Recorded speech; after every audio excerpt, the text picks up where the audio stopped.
Okay, today we are going to have a session. It's an introduction for, actually it's an introduction for my course for MRCOG Part 2, which for the exam of July 2021.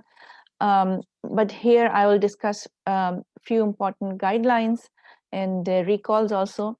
So I have 5 slides for the introduction of my course, and then we'll go to the guidelines and few guidelines, summary of few guidelines, I mean, and few recalls. So I want Dr. Noreen all the time to tell me if she can hear me well or not. Yes, ma'am, I can hear. Okay, thank you, because I want reassurance. So I will probably always ask you every Okay. now and then. Okay, so how we are going to conduct this course, that we will go module wise. So all courses and all studies should be structured and should be module wise. This is the recommendation of RCOG, and everyone is doing it. I am most probably all the mentors are having the same approach of module wise course discussion. So then we will not miss anything.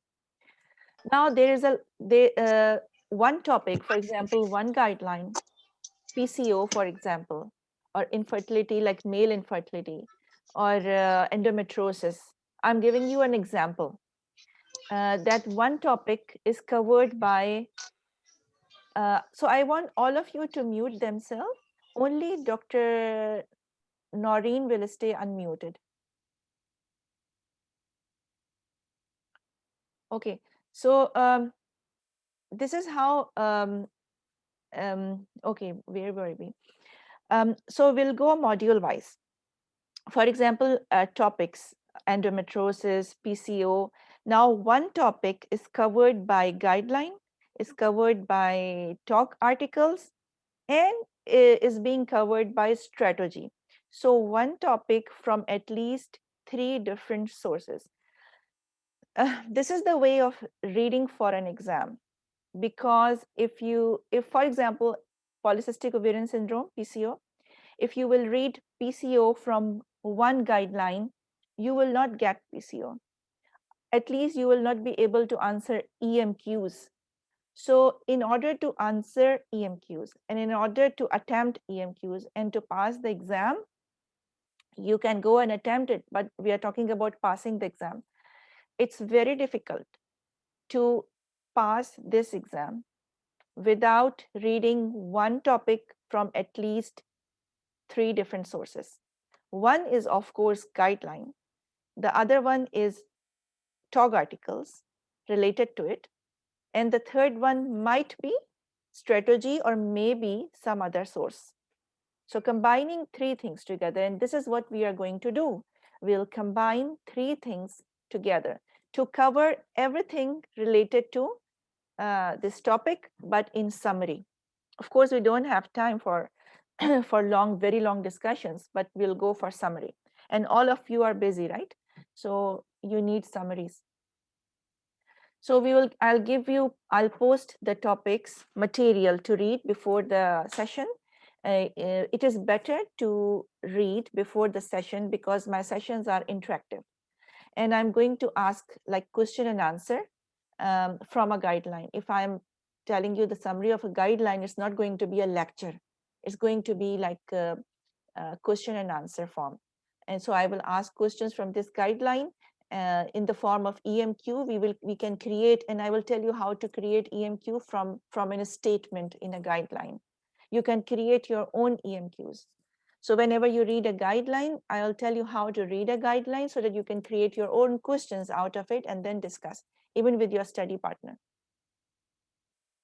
After the session, I can post like, I'm thinking this time of posting electronically the module-wise mock exam.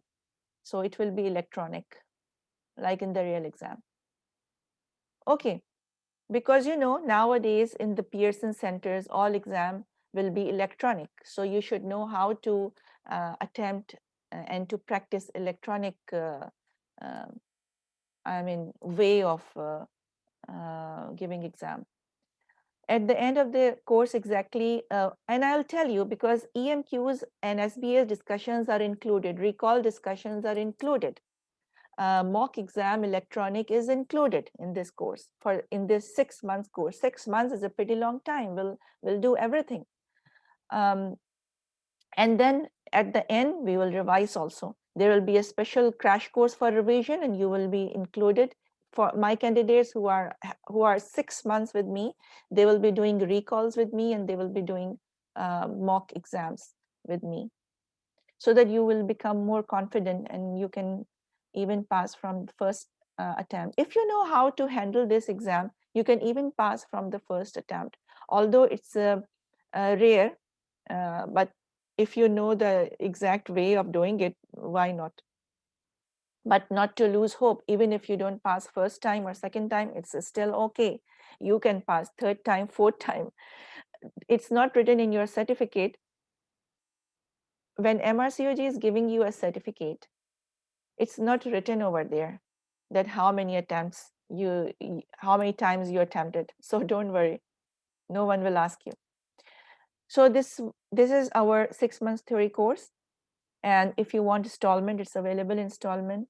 And if you refer to your friends, and if you bring your friends, there's a special discount for this. Okay, and this recall course is included in it. And this is Dr. Noreen. I want to show you also this the structure. So it will be once in a week. Our session will be like 4-hour sessions, or 4.5 hours, at least 4 hours, and it will be once in a week. I select the day of Friday, but it can be changed according to the convenience of my candidates. So I want to share with you another screen of a guideline, of summary of guidelines. So I finish about my course. There are only like 5 slides. Any question, Dr. Noreen, or any one of my candidates who want to ask any question before I move to the real guidelines? No, ma'am, you can continue. Okay, then let me share something else.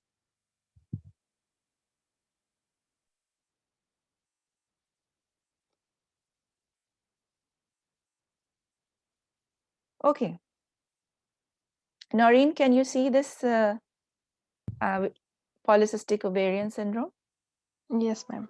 Yeah. Okay. Let's talk about it. For example, let's talk about this guideline, especially this guideline. And I just checked that this is the latest guideline available. Nothing new came after it. I mean, sometimes RCOG is updating the guidelines, so it's the same. Okay. So let's talk about this guideline specifically. It's from Green Top Guideline. It's still 2014. Welcome, Dr. Preeta. We are discussing here. I just, you can, you missed the first 10 minutes, but it's okay. Recording is available, so everyone can listen later on. Okay. So, for example, PCO we know. So I will just tell you the important points related to it. PCO is a common disorder. It's complicated by chronic and evolutionary infertility and hyperandrogenism. What is the problem with PCO? Because of the anevolution, infertility, menstrual irregularity, and hyperandrogenism, which can lead to oligomenorrhea, hirsutism, and acne. These are the manifestations of PCO, why it is important. There are other problems also, consequences. There are short-term consequences and there are long-term consequences. And many of the PCO women are obese, not all of them. There are thin PCOs also, slim PCOs. And who are obese, they have high prevalence of impaired glucose tolerance, type 2 diabetes, sleep apnea. Now, all these things, now they exhibit cardiovascular risk profile. Now from this 3 sentences, they create an EMQ. We were doing recalls yesterday and Dr. Noreen was there. You know that what EMQ they create from these 3 lines of the guidelines? Do you remember? Yes, ma'am, I can remember. Yeah, tell us. It, like a patient has insulin resistance. So what is the medical condition, medical disease she can develop in future? Yeah. And the options are like that: cardiovascular disease, obstructive sleep apnea, diabetes mellitus.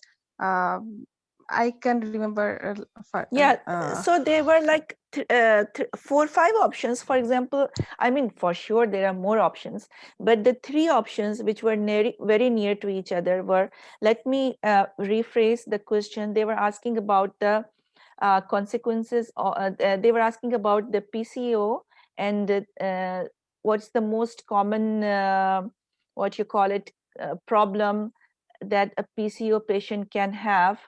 Um, the most common manifestation, you can say. So they were giving options of cardiovascular disease, because PCO patients are more higher risk of having cardiovascular. They were giving diabetes, and they were giving sleep apnea. In the guideline, you will see later on. So what do you think? I want any one of you. Noreen, she knows the answer. So what's the most common? All 3 things can happen with PCO patient, but what's the most common? Sleep apnea. Yeah, Dr. Ravi, you were there yesterday, so you know the answer. Huh? So it is sleep apnea. Why? Why sleep apnea? Can you tell me the incidences with PCO patient? How many fold increased risk? Yesterday it was told 30 times. Yeah, so it is 30-fold increased risk of sleep apnea. And it is not written in the guideline, it is written in the TOG article. And what's the risk of gestational diabetes or diabetes per se? Twice. Twice, twice increased risk. And cardiovascular? 1.5 times. Yeah. So you cannot get to this answer by reading only the guideline, because you have to combine TOG article together with it in order to answer this question. This is, I'm telling you from these 3 sentences of introduction how they create the EMQ out of it. And the answer is not totally in the guideline. So you have to combine things together, you know. So this is just an example. So how is PCO is diagnosed? Now we are not reading PCO. All of us are, I mean, practicing clinicians, and all of us knows what is PCO, right? Okay. So Dr. Ravi, tell me, what is Rotterdam criteria?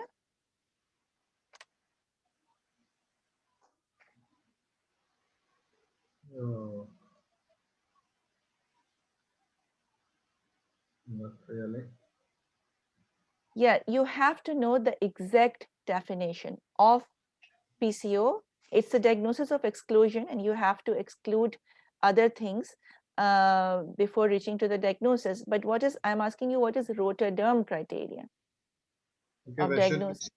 yeah, there should be at least 2 of Yes, 3. 2 of the 3. Yes, there should be anovulation or oligoovulation. There should be signs of hyperandrogenism, Hmm. as well as And ultrasound it can be clinical signs or biochemical signs. biochemical signs. Okay, Yes, what's there the should be third at point? least and ultrasound findings. Mm-hmm. Polycystic ovaries should be there. At least 11 cysts or a size more than 10 cc, I think. I think it's 12 or more than 12, right? Because it is there in the TOG article. The characteristic of an polycystic ovary by ultrasound is given in the TOG article, and how they describe it. Yeah. Dr. Noreen, how they describe a polycystic ovary by ultrasound? Presence of 12 or more follicles, Yes. and a volume more or equal 10 meter cube. Mm-hmm. Is it necessary that it is peripherally arranged like we always thought? Can it be central also? Is it necessary for diagnosis that it should be peripherally arranged? No. No, the answer is no. So this is not part of the criteria of diagnosis. It can be arranged, but mostly it is seen to be arranged peripheral. But it's not the diagnostic, it's not the criteria for diagnosis. The volume is important, and the number of follicles are important. And what's the size? 10 cc. The size of the follicles. Okay. How many millimeter, Dr. Noreen? Ma'am, I can't remember. Kshatripa? Ma'am, I don't remember. I think it's 3 to 4 millimeter. Okay. Dr. Leena?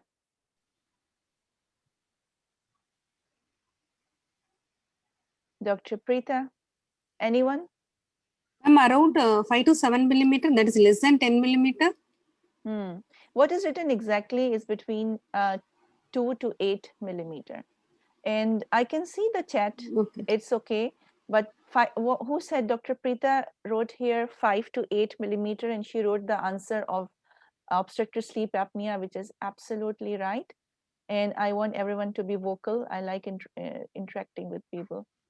So yeah, that's my name is Uma. It's not Preeta. I think in the tab it is my daughter's name has come. Homa?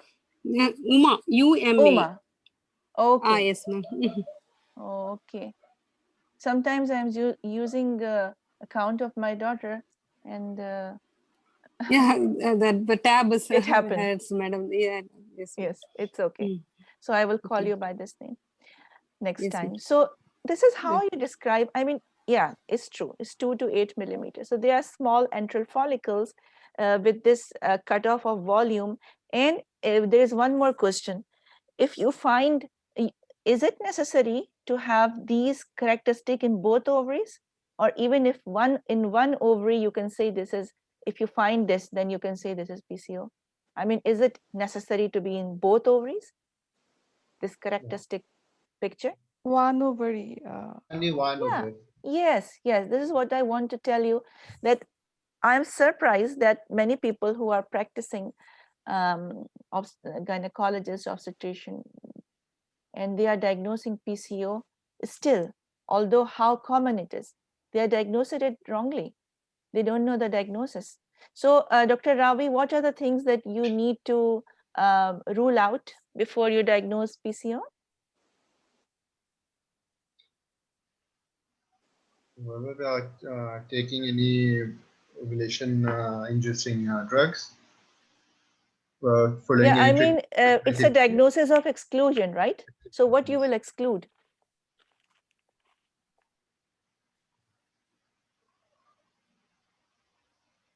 No. Ma'am, CH, congenital adrenal. By the way, this is the Rotterdam criteria. As you said, this is the cutoff. It should be, we have to concentrate on these, I mean, numbers.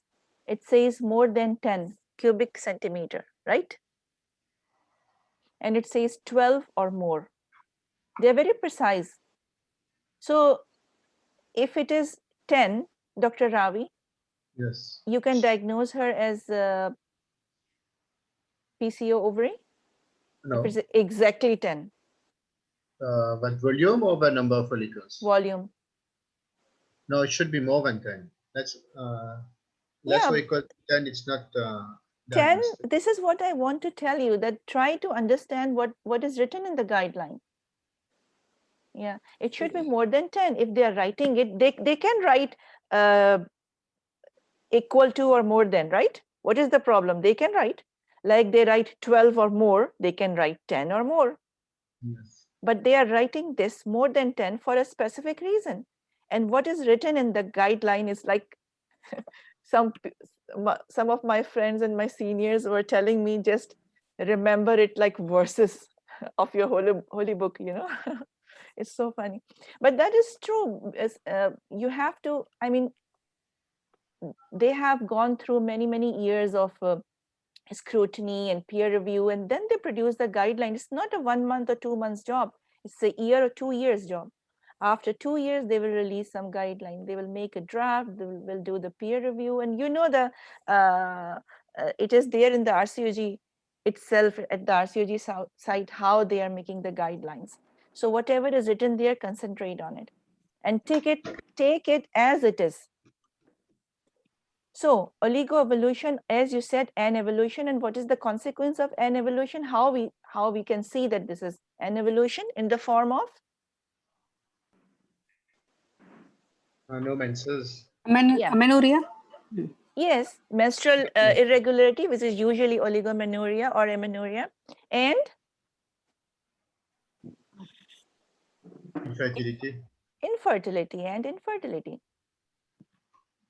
Okay, so what is written in the guideline? When I ask you about what is the exclusion, how you exclude other things, so it should be noted that the diagnosis of PCO can only be made. So you cannot diagnose PCO, not only you can diagnose PCO on the basis of this Rotterdam criteria, you have to exclude. So what you have to exclude can only be made when other etiologies for irregular cycles such as thyroid dysfunction, acromegaly, or hyperprolactinemia have been excluded if there is clinical suspicion. So if there is hyperendricism, you have to exclude other things also, like hyperprolactinemia and menstrual. If there is menstrual problem, you have to exclude thyroid dysfunction or acromegaly. Other things needs to be excluded before you diagnose PCO. Okay. In women with impaired fasting glucose, and what is the definition of impaired fasting glucose? Is fasting blood level from fasting plasma glucose level from 6.1 to 6.9. Now concentrate on these units. So they might give a separate unit, like what's the other unit of glucose level? It's milligram per deciliter, right? Yeah. So they might give, so whenever you are doing a guideline, whenever you are reading a guideline, convert this into milligram per deciliter and write it on the side, you know, in your soft copy or hard copy, wherever, because the RCOG is fond of giving different units which might not be here, but it is valid. How much common is milligram per deciliter in our laboratories? We are seeing it many times, right? So we should know. Or so in women with, so this is the definition of impaired fasting glucose or impaired glucose tolerance. What is the definition of impaired glucose tolerance? Is plasma glucose of 7.8 or more, but less than 11.1, because if 11.1, then it is diagnosed as diabetes. Then an oral glucose tolerance test should be performed annually. So if anyone, so you have, it means that a patient of PCO, you have to offer her either fasting glucose, this is what they are saying, right? If I'm taking it right. So you have to order annual. The first time, once you diagnose PCO, you have to order also. So you have diagnosed now the PCO and you exclude other things. Now you have to do fasting glucose or glucose tolerance test, 2-hour glucose tolerance test. And once if it is impaired, then you have to test annually. Annual. And once if you have diagnosis of diabetes, then you will refer her to diabetologist and she is diabetic. But if it is impaired only, then you will just do it annually. Now, talking about sleep apnea, according to our recall question, they were asking about sleep apnea. Women diagnosed with PCO should be asked about snoring and daytime somnolence, informed of the possible risk of sleep apnea, and offered investigation and treatment. So whenever the sleep apnea is there, you have to offer her, refer her, and she will be doing this sleep studies and I think this they are treating this sleep apnea with the what you call it, this PAP. CPAP. CPAP, yeah, treating it with CPAP, yeah.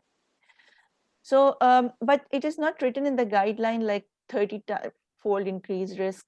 It's not there, but it's in the TOG article. Then talking about cardiovascular disease, so it increases the risk of cardiovascular disease. So how you are screening for glucose? By doing the glucose level. How you are screening for sleep apnea? By asking their partners. This is how you screen sleep apnea. It's a little bit funny, but it's okay. And then cardiovascular disease, because PCO patients are having higher risk of cardiovascular disease. Clinicians need to be aware that conventional cardiovascular risk factors have not been validated. It's a good practice point. All women with PCO should be assessed for cardiovascular risk. Now, how you are screening? You are checking the risk. What are the risk factors? You will see if she is obese or not. She's having lack of physical activity. She's a smoker or not. These are all high risk factor, which increases the risk of cardiovascular disease, right? She has family history of type 2 diabetes. She's having dyslipidemia. So how you will know she has dyslipidemia? It means you have to offer lipid profile also annually. And if she is having hypertension, you will check her blood pressure. And impaired glucose tolerance, you will check the glucose tolerance test. And you will know that if she is really diabetic or not at the time of initial diagnosis. So not only you are diagnosing PCO, you are excluding from by history and by investigation, you are excluding from other if there is clinical, for example, hyperprolactinemia. How you will screen, Dr. Ravi, hyperprolactinemia? Are you going to write serum prolactin for all patients of PCO, or you have some mean to screen hyperprolactinemia?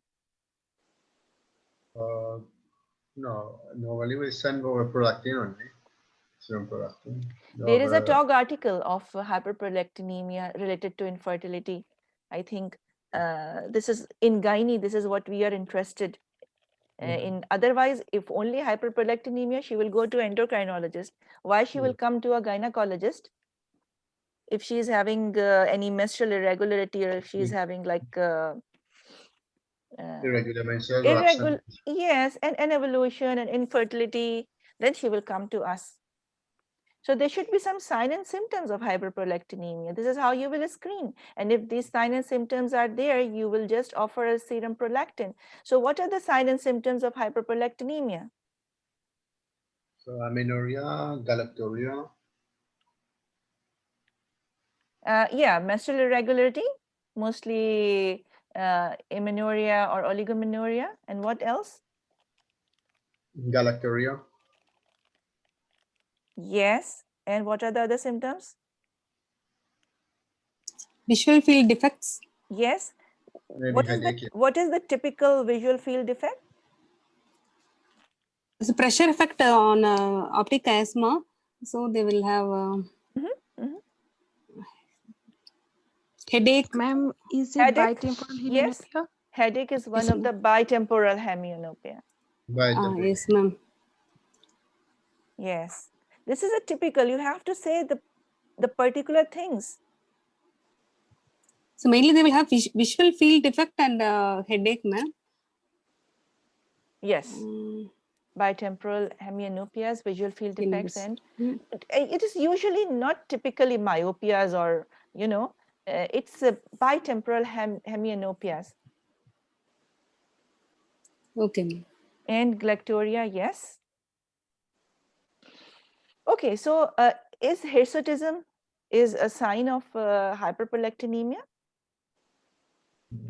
Hyperandrogenism. Well, in hyperprolactinemia, yes, ma'am. Hirsutism happens? This is my question. No. not really. Yeah. No.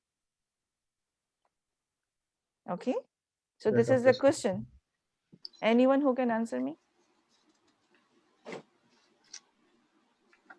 Hyperprolactinemia can cause hirsutism or not?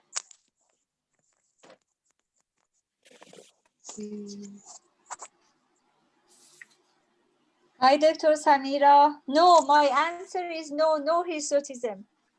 Okay. What about osteoporosis? Yes, ma'am. It reduces BMD. So it can cause. It can cause bone osteoporosis. Okay. Directly, it can cause directly the cause of osteoporosis, or indirect if to be associated with other hormonal disturbance, or directly could be a cause of osteoporosis. I never know that this point. Yeah, there are 2 points about osteoporosis and hirsutism which I didn't know while I was reading for my exam, and I knew it after I started teaching. So when you are teaching someone, so I really want you to start teaching someone, so you will learn more than while you are discussing. It will come out all the defective points that we don't know. That's right. That's true. That's true. And hirsutism can be caused by hyperprolactinemia. So I want you to go and search for it, and they can ask in the EMQs about these manifestations. So things which are very common, we know, and there are things which are not common. This is where they will catch us. You know that. So anyway, it means whenever you are diagnosing PCO, you have to ask for fasting glucose or glucose tolerance test, and you have to do the lipid profile, because how you will know that she is having dyslipidemia, you have to ask for lipid profile also. Let's move. You know that before coming to the long-term consequences, just tell me, Dr. Uma, can you tell me what are the short-term consequences of PCO? Here they are talking about long-term, but we have to cover the topic, the whole topic. Yes, ma'am. So what are the short-term consequences before we talk about long-term consequences? Yes, ma'am. Obesity. Yeah. Amenorrhea. Infertility. You mean menstrual irregularities, the short-term. Okay. Okay. Yes, ma'am. Menstrual irregularities. Infertility. Okay. Hirsutism.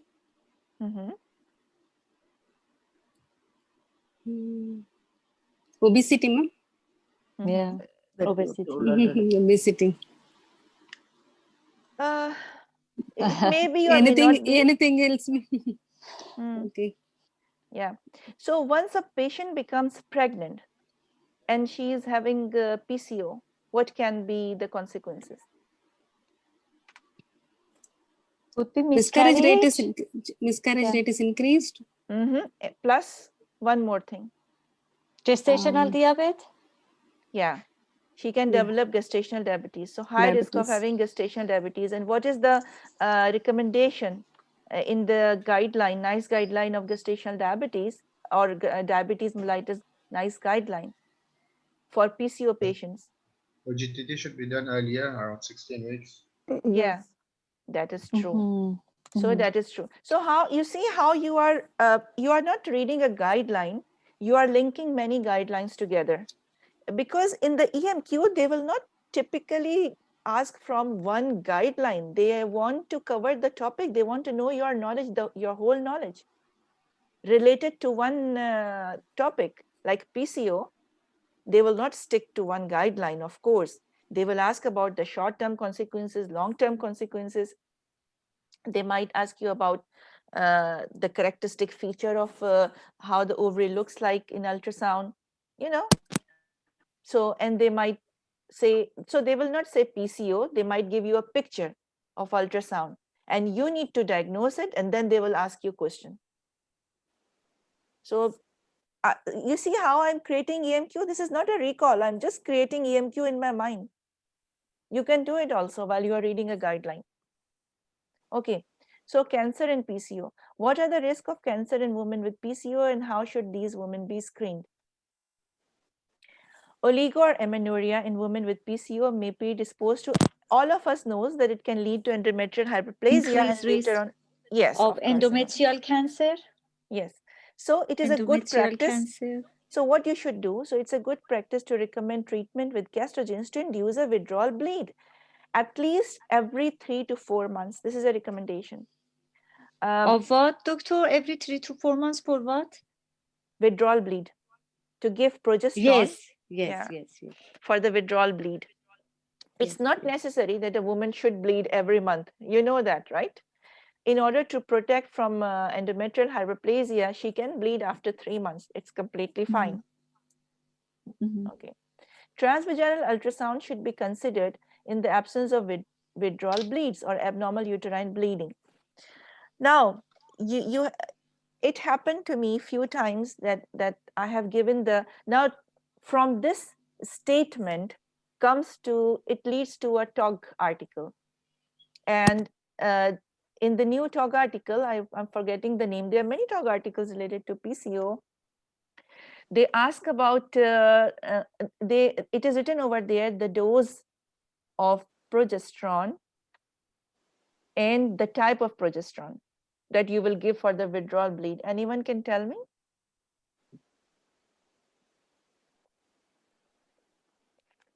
There are two types which is given Doctor, in the TOG dosage article. of progesterone, it's really important in the types of question in MRCOG part 2. They ask about the exact dosage of progesterone for these scenarios. They can ask, because while you know why? Because it is something very common and it's a clinical practice. How many patients in one clinic you will see who will come to you and they want to have a withdrawal bleeding? I think you will see a few patients, 1 or 2 at least, in one of your clinic. It is quite common, actually. Yeah. It is quite common, especially in South Asians and in Middle Easterns. In the Middle East, it's quite common. Yes, it is very common, and you will see patients in one clinic. I was seeing like more than 3-4 patients out of 25 patients. There will be like 4 or 5 at least. Okay, so what is the dose and type of progesterone? It depends. I don't know what is the guideline, but in our practice, we used to give medroxyprogesterone acetate. Yeah, that's it. Now tell me the dose of medroxyprogesterone acetate, what you are giving. It is written in the TOG article.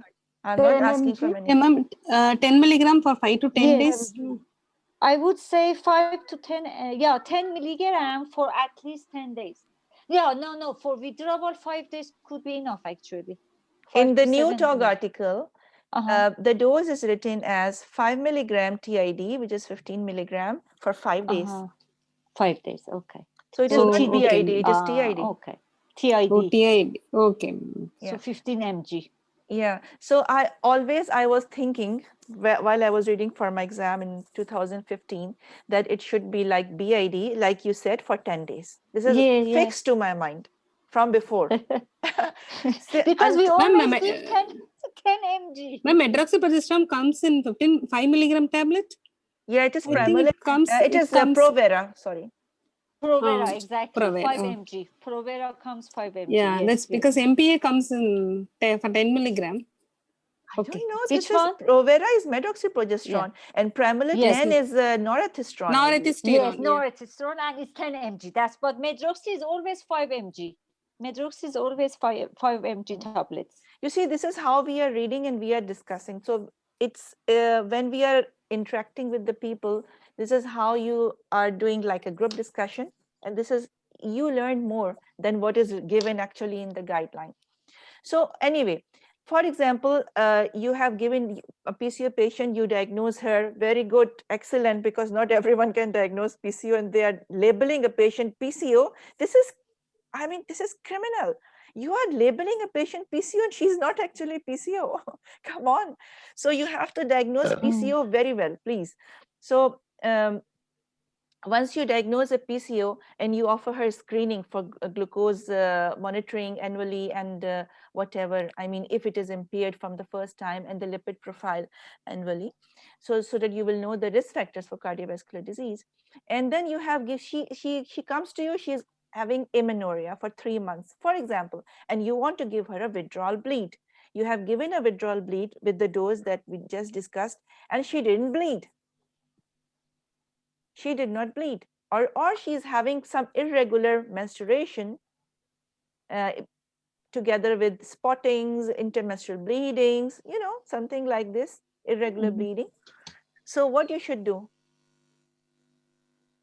You mean if she didn't respond to the progesterone for withdrawal we gave her? She didn't? Yes. respond, you mean? Or even if she's having abnormal uterine bleeding. Abnormal means intermenstrual bleeding, spottings. yeah, It's not amenorrhea, it's just it's not only oligomenorrhea. You know the definition of oligomenorrhea, right?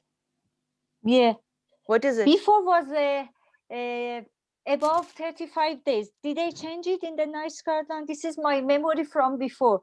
If it's a delay more than 35 days, it is oligomenorrhea. Is it changed it to a prolonged, more prolonged? Now, If the cycle it happens, comes yeah. that you should know the duration of a normal menstrual cycle. So what is the duration of normal menstrual cycle? 5 to 7 days. Yeah, this No? is the time period. The cycle is cycle 25 length, to 35 days. 20, 25 to 35 days. 20 Yes. 21 or 20, 25 to 35. 5 days before was and 5 days 21, after. no? Yes. Uh-huh. It is also written in the TOG article. This is something in from part 1, right? Uh-huh. But in the TOG articles, it is written that there is a range. So what is the final answer, doctor? The Yeah, range? it's between 25 and 35. So if the 25 patient, to 30, okay. yeah, if the patient bleeds less than 25 or 24 days, then it means Poly and that oligo. she is having poly. Yeah. Poly or And oligo. and what about the flow?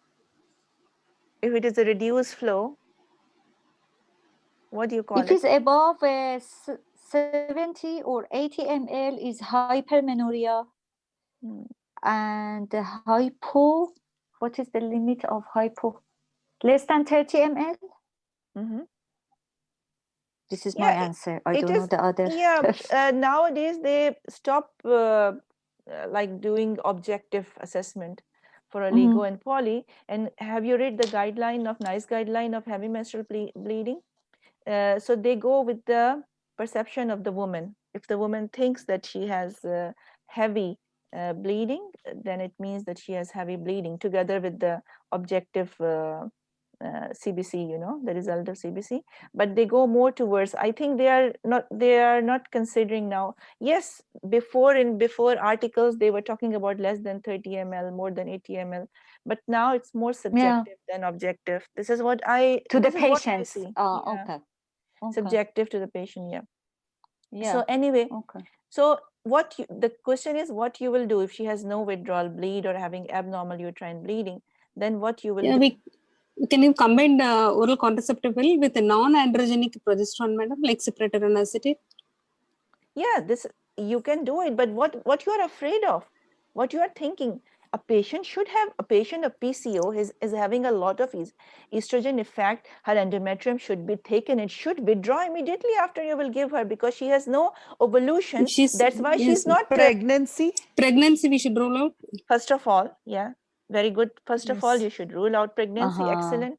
And then what then you're afraid of? You're afraid of pregnancy. Of and endometrial hyperplasia. Endometrial We will do exactly. Endometrial hyperplasia. You're afraid. Transvaginal ultrasound. Transvaginal ultrasound to check your endometrial line thickness. Yes.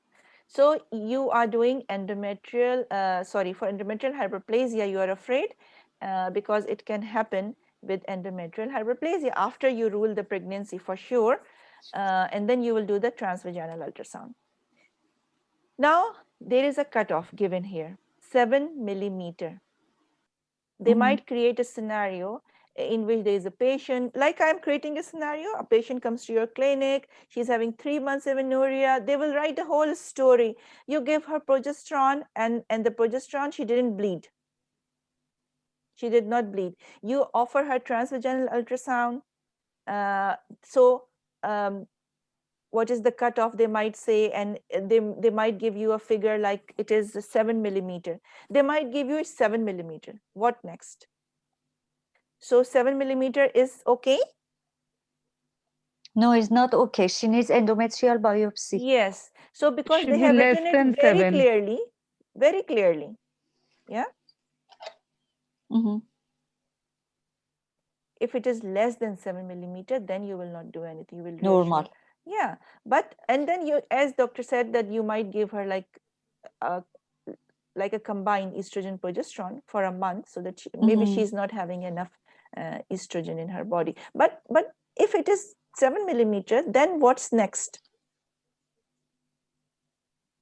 Endometrial biopsy. Yeah. So if she is having this one, then on ultrasound, they will only say cut off 7 millimeter. You might think that this she is a young reproductive age group woman.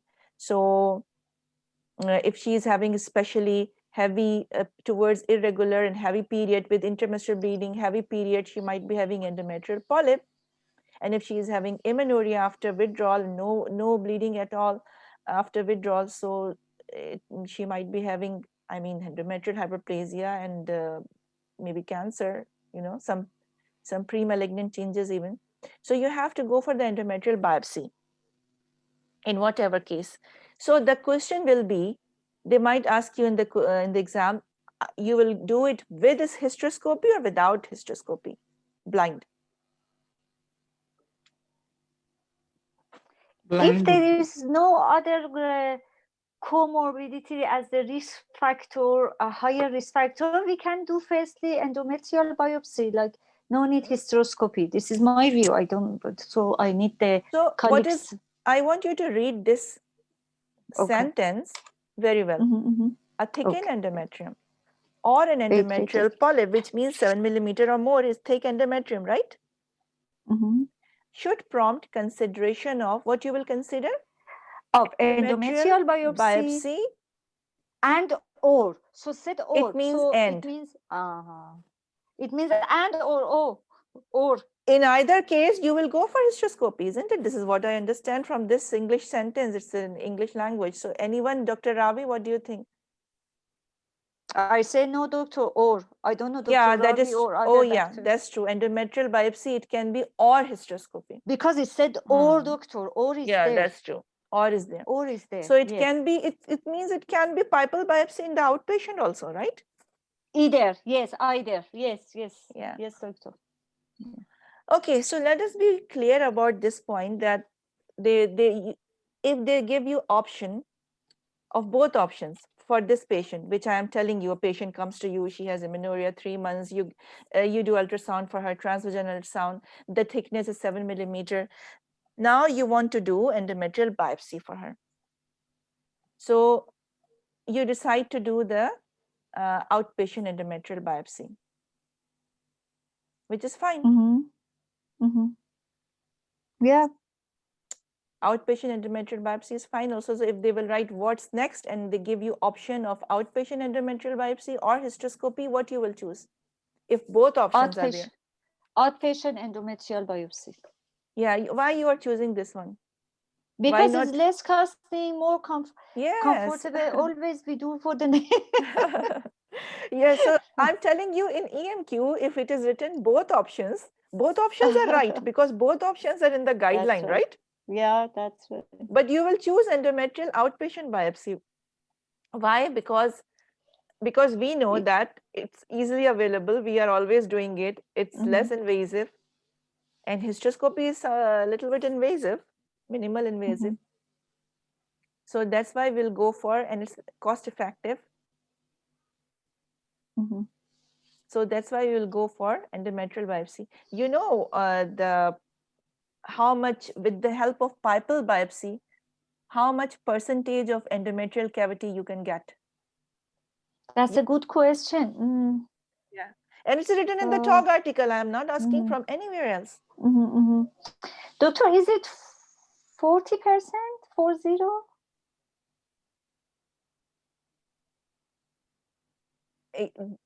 It is. It is less. It is less than 40% even. Okay. Any idea? Because I read somewhere before, it came in my mind. Yeah. Yeah. Around 15%. Yeah, it's around 10 to 15%, not more, even less. Yes. Even, you know, Ravi, Dr. Ravi, it's less. Only 1/8, so 12.5%. Yeah, yes. So it's very less. And once you get the sample, what is the sensitivity? So first of all, there is only I 10 or don't know. 12% chance that you will you Yeah, can actually, maximum 14, 14%. yeah, there is a 4 in it. I also remember 4. Yeah, there is 4 in that. Yes, I remember there was a 4 inside. It was Yeah, long time 14, I before think. when I was reading it, but there is a 4 in it. I'm pretty much sure. Okay, so Yeah, I'm sure 4 was there. Yeah, 14, 1 4. okay, so my next question: once you get it, what is the sensitivity?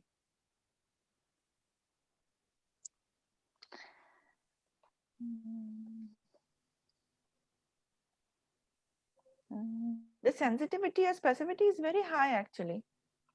Once you get it, it's more than 80% sensitive. So it's Okay. good. Detection rate is high. But the problem is that blindly, you can't get as much cavity as like hysteroscopy while you are actually seeing the cavity and taking the sample, right? So you can get like 10 to 14% only out of the cavity. But once you get it, the tissue, then there is a high chance that you can diagnose it. High detection rate. Anyway, just I don't know where we are going. Let's come back. So there does not appear to be an association with, of course, there is no association with breast or ovarian cancer. Okay, let's come back. Now, there is one more statement over here.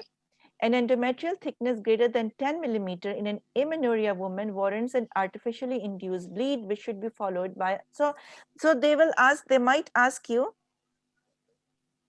once you have done an ultrasound, there's a patient, PCO patient, she is amenorrheic, you ask for transvaginal ultrasound, her thickness came at 10 millimeter, for example, or say 11 millimeter or 12 millimeter. Then what is next? What you will do? For example, if it is here, 7 millimeter or more millimeter, you are thinking about, you have to do the endometrial biopsy for her. And you will know that if this patient is having what you call it, endometrial hyperplasia or not.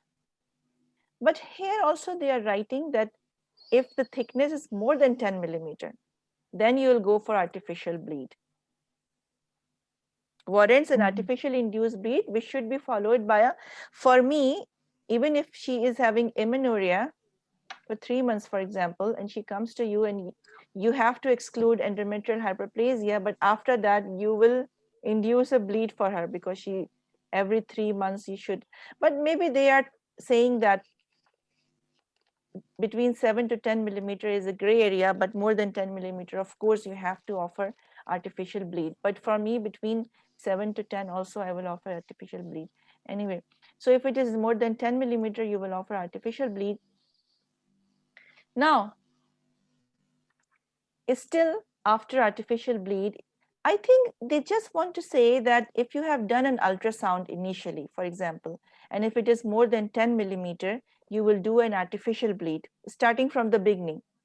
And if it is more than 10 millimeter, then which should be followed by a repeat artificially induced, you will offer, you can just offer her after transvaginal ultrasound artificial bleed.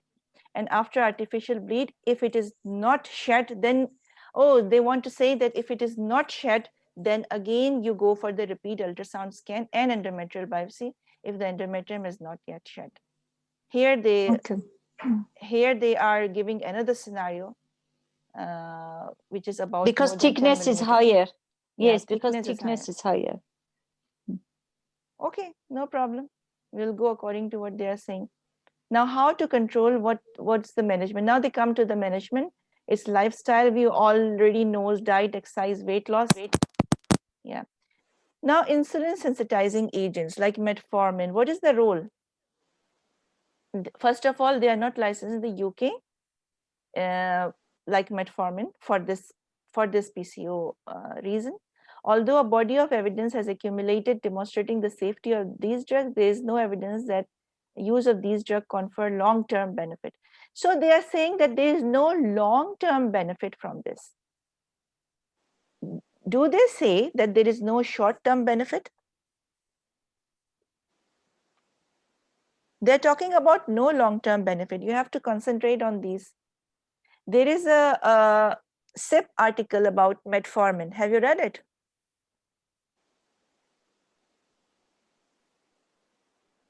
No, ma'am. In which they are talking about the short-term benefits of metformin. So what are the short-term benefits of metformin? The fasting insulin is reduced, ma'am. Yes. Yeah, in which patients you can give, in which PCO patients you can give metformin? Overweight people. PCO with overweight. No, there is no role. It doesn't decrease weight. That's what the article says, I think, ma'am. Yes. There is no reduction in weight in patient with PCOS. But clinically, really, they decrease their weight. Patients Maybe they are doing exercise and it's a coincidence. Yeah, we are giving left and right metformin. So what is written in the SIP articles and TOG articles that what are the indications of giving metformin in PCO patients? Insulin resistance. Insulin resistance. Yeah. And there is a slight reduction in systolic and diastolic BP in the patients those who are taking metformin, madam. Yeah, there are all the benefits. There are many benefits of metformin. And improve the ovulation. Improve the ovulation. Yeah. The ovulation. Yeah. So it improves ovulation. I think this is the only indication. And it is written in the infertility guideline. It's a kind of ovulation induction. Isn't it? It is written in the infertility that you can give metformin. Yes. It is written over there. So this is the only indication. Yes, it has, if you will give this patient metformin, it has some effect in reducing the weight, but it's not recommended for weight reduction. It has effect on insulin resistance. It means that, and it will decrease the hyperendricism, dyslipidemia. It has effects on all these. But is it, for example, if a patient with dyslipidemia, you will give her metformin, or you will refer her to the internal medicine and they will start diet, exercise, and then they might give the lipid lowering drugs, not metformin. I mean, I want to ask you the recommendation and the indication of giving metformin for short-term recommendation. So there is absolutely no role in long-term benefit, but there is effect on short-term, which we see in the infertility guideline. Okay, use of weight reduction drugs may be helpful in reducing. Yes. Is there indication of giving weight reducing drugs? Can you give as a gynecologist the weight reducing drugs? No. Why we not? don't give clinically. Okay, so what is the weight reducing drug which is mentioned in this guideline? That's a good question. I don't know. That's why it's good, because we don't know. So who knows? Something that starts with IFAR, something, IFLAR for died. Dr. Ravi? Yeah, that's IFRA. It starts with I. Is it herbal? Maybe some sort of herbal weight reduction, right? Organic or herbal things, I don't know. Yes, thank you very much. It is Orlistat. Orlistat. Orlistat. Oh. Yes, ma'am. In obesity guideline, it is there. Orlistat. Orlistat. Okay. Orlistat. No, I think here in this guideline, in small letters, it is written also. Orlistat. Okay. I think you refer eflorocouin. This is for the hirsutism, the cream. Fenestrate. Yes, ma'am. Fenestrate. But it is not recommended because it damages the liver, right? So the only drug which is weight reducing drug which is recommended in this guideline and maybe in the obesity is Orlistat. Orlistat. No, man, something that blocks that that acts like a glucagon. Yeah, I think Orlistat causes inhibit the fat absorption and cause steatorrhea. That's why it's causing the abdominal pain and you know, the something like a constipation or abdominal pain because of this mechanism of action. It stops the fat absorption from the gut. Ma'am, it inhibits lipase activity. Lipase activity. Yes, ma'am. So what is the dose? Any idea?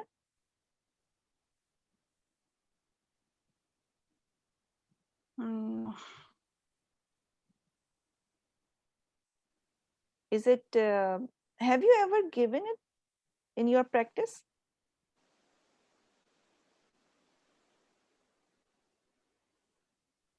Anyone have given it?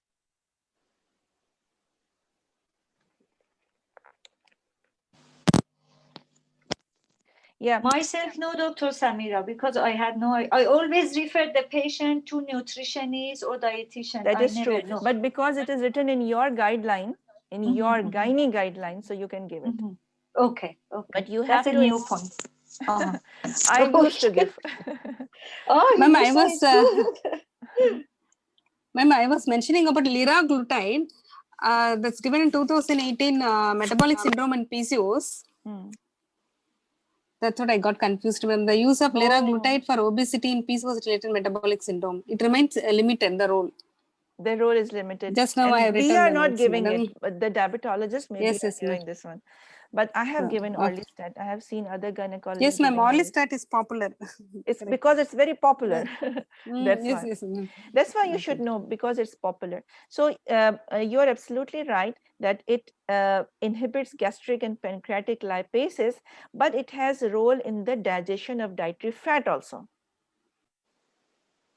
And not only this, but it breaks down triglyceride into free fatty acids.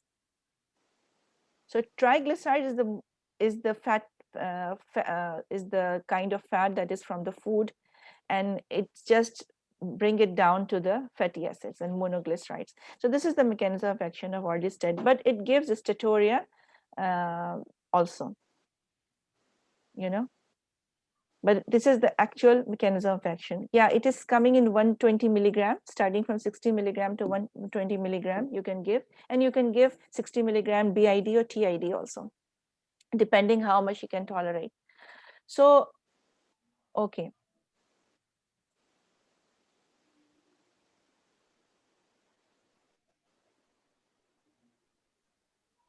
Okay, so let's come to the, so these are the weight reducing that is written here.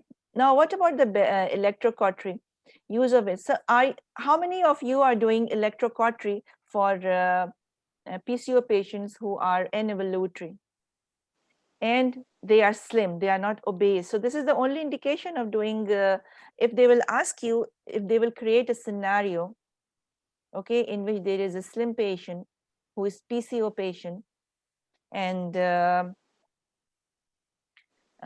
she's PCO and she's anevolutory, so she wants to get pregnant, and she's infertility patient.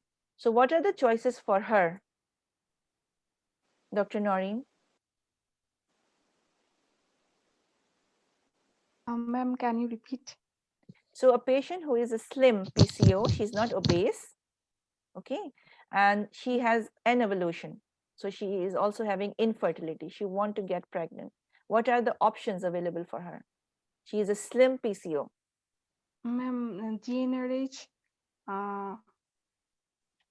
So you are saying that you cannot give her Clomid? And because she is slim. What is the problem if she is slim? Ovarian drilling. Ovarian drilling can be given. Okay. Now my question, yes, it's very good. Ovarian drilling is made for, this is an indication for ovarian drilling. But Dr. Ravi, Yes. you said that you will give her Clomid. Yes. You can give, you are right. You can But give, what you yes. are afraid of? Hyperstimulation. Yeah, they have higher chance of ovarian hyperstimulation syndrome even from Clomid, higher than an obese patient. That is what is a caution. It's not a contraindication that you will not give, but it's a caution. You have to be vigilant. You have to monitor. But you can give Clomid, but you can give gonadotropins. Electrocautery is a little bit invasive. Now it is written in the TOG article how you give cautery. I think it's written down in the guideline also. So how you will give quatrain? So 4 punctures 4 punctures. for Yeah, 4 seconds, 40 40 watts. volts. Rule of 4, right? Here also Yes, it's ma'am. 4. Everywhere there is 4. It's very significant. So it's a rule of 4. Yes, that's true.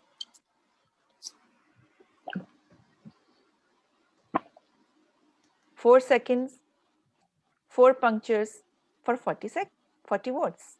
Okay, let's move. Now, what is the problem? Why infertility doctors hate to do electrocautery for any patient? And the gynecologists are very happy to do it. Why? It reduces ovarian reserve, madam. That's why we are worried. increasing the brain if reserve. you Yes. if you do more punctures. And if you go deep, Yes. if you go deep, if you do more punctures or your cautery setting is high, then it do more harm than good. That is why it is recommended that if you have seen any infertility patient and you want to do laparoscopy and ovarian drilling, everyone can do it. All gynecologists can do it, but don't do it, please. Refer to infertility specialist. Because I have seen many patients after electrocautery, they are coming ovarian drilling and their FSH is high and they are in their 20s. So it creates a lot of frustration for infertility specialists. Okay, let's go to the bariatric surgery. We know that there is a TOG article and there's a SIP article related to bariatric surgery, isn't it, Dr. Ravi? So whenever you are reading a topic, you should, whenever I'm asking question, you should combine all 3 sources together. So bariatric surgery may be an option for morbidly obese women. And this is the definition of morbidly obese women. We have obesity guideline and we know the definitions, type 1, type 2, type 3. So this is type 2 or type 3? 3. So this is type 3. Yeah. Or even if it is type 2, but with a high risk condition. What is the high risk obesity related condition? What do they mean by this? With hypertension. Yeah, comorbidity. So if type 2 with comorbidity or type 3? And so type 2 are those above 35, doctor, BMI? Yeah. Type 2? Type 2 is from 35 to, I think there is a cutoff, 34.9 until 34.9 is Yes, ma'am. 2. Is Type 1 2. and 35 after to 39.9. yeah point there is some point, so that because you know it's 25 to 29.9 is overweight. 30. When it comes to obesity, type 1, type 2. yeah, it is in the obesity guideline, WHO criteria. Okay, we have okay, you are right, absolutely.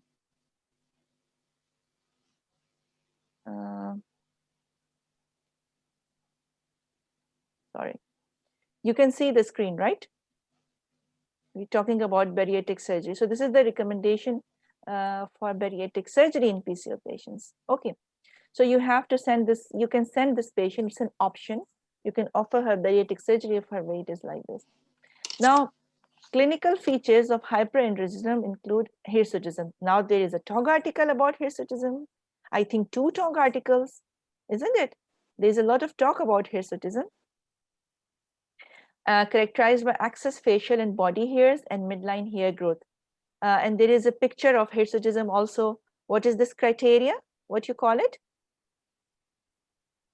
The picture of hirsutism, how you score it for the scoring. Ferriman-Galloway score. Ferriman-Galloway score, yeah. Yes. Although free and total testosterone is used in the diagnosis of, now there is always a debate with endocrinologists. Should we do free testosterone or should we do total testosterone?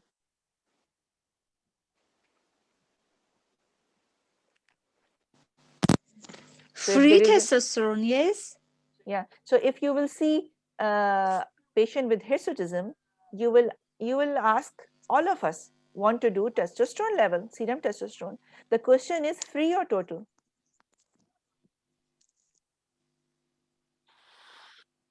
If you will ask an endocrinologist, Total. because I discuss with endocrinologists and they want you to do total. Total or free testosterone, doctor? Yeah. Because clinically free testosterone for the terms of hirsutism, free testosterone is important. Yeah. For us, I was always asking for free testosterone, because I will say this is the active testosterone, the actual That's testosterone right. which will work. But if you will ask an endocrinologist, they will say no, do total testosterone because they want to divide it by sex hormone binding globulin and multiply it by 100 to check the free androgen index, and which is recommended by this guideline also. So if there are signs of virilization like deep voice, reduced breast size, this is the patient will tell you, like increased muscle bulk, clitoral hypertrophy, or rapidly progressing hirsutism, which means by definition less than 1 year between hirsutism being noticed and seeking medical advice, or high total testosterone. So whenever they talk in this guideline, they talk about total testosterone. Total, not free, no? In the Yes, this this guideline. is what I want to point out. I didn't notice it really. I was always offering free testosterone because We in my, also, we yeah. also always. But unless and until I discuss with an endocrinologist and then I come back to my guideline and this is what I find. So high total testosterone, which means more than 5 nanomoles. Now there are two units of testosterone. Anyone knows the other unit? One is this one, 5 nanomole. The other one, no idea, no. Just nanomole. What is the other unit, Dr. Ravi? Because they might give you in exam the other unit. And they don't give us in the exam the reference next to the question. We know what is normal or no. Oh, you know, when I was giving my exam, there was no reference. But I don't know nowadays what they are doing. Is it picomole, ma'am? Same like estrogen? Nanogram per deciliter. Nano. Yes, it is nanogram per deciliter. Nanograms, okay. So that much, how much in nanogram? Nanomole we know about 5. What about nanogram? The other doctors. Now I want to ask you, what is normal adult in female? What is the total testosterone level of an adult female? Normal. What is normal? Female. In nanomoles per liter. Nanomole should be 1.2 to 2.2. Maximum 2. Maximum is 2 in female, normal female, nanomole. It should be less than 2.4. Yeah, somewhere you will find it 2 and somewhere you'll find it 1.74. But for sure it is less than 2. If you remember less than 2, it's great. So it should be less than 2 nanomoles per liter. So what is if they will give you a female whose total testosterone level is 60? 60? Yeah, nanogram per deciliter. Nanogram. What you will say? They will not tell you she has normal testosterone. They will give you a figure. 60 sounds, I don't know exactly the level, but to me it sounds, it's high. It is high. Okay. It seems it's high. Yeah, sometimes the calculated guesses are also working. So you are right. It is high. So what if I will say 30 nanogram per deciliter? 30, 30. It seems is top normal. Yeah, top normal. Abnormal. It means not normal. Okay. Normal is, anyone knows, Dr. Ravi? No. The way that you are saying it's below. So below 30. Yeah, below 30 is of course normal in female, but it should be less than 50 in a female. So even 40, okay. even 40 is fine. I'm talking about nanogram per deciliter. And you will find the other unit in the TOG articles. What I want to say that you should concentrate on these figure. Numbers. Like if it is written more than 5, it means not 5. It means more than 5. Sure. Okay. Is abnormal. Okay. So, and you have to rule out androgen secreting tumors if testosterone level is high, for example. These are all the signs of hirsutism, which are red flags, right? This is a red flag. If there are all these signs are there, it means red flag. Red flag for what? Androgen secreting tumor. Androgen. Especially you want to rule out. And also there can be late onset congenital adrenal hyperplasia. How you exclude congenital adrenal hyperplasia? You mean exclude by clinical examination or just hormonally you mean? Hormone level. Hormone. For that is because it could be due to that congenital adrenal hyperplasia or secondary adrenal hyperplasia, the hormonal link to that, which is what hormone you will do? What test? Androstenedione. 17 hydroxyprogesterone. 17 hydroxyprogesterone. Yes, thank you very much. And for androgen secreting tumor, what you will do? Androgen secreting tumor. What test? DHEAs. DHEAs. Yes. How? Yes, what it will do? Hydrotestosterone. To differentiate what from what? To differentiate. Because there are two kinds of adrenal secreting tumors.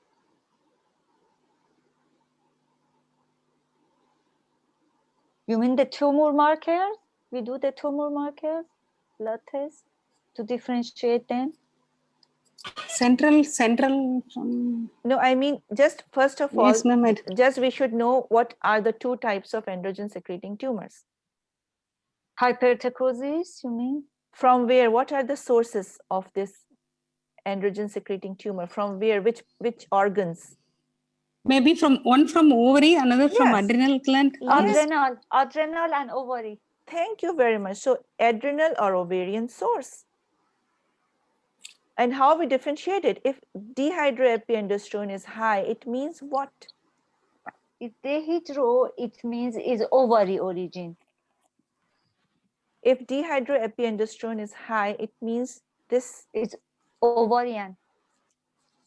Dr. Ravi?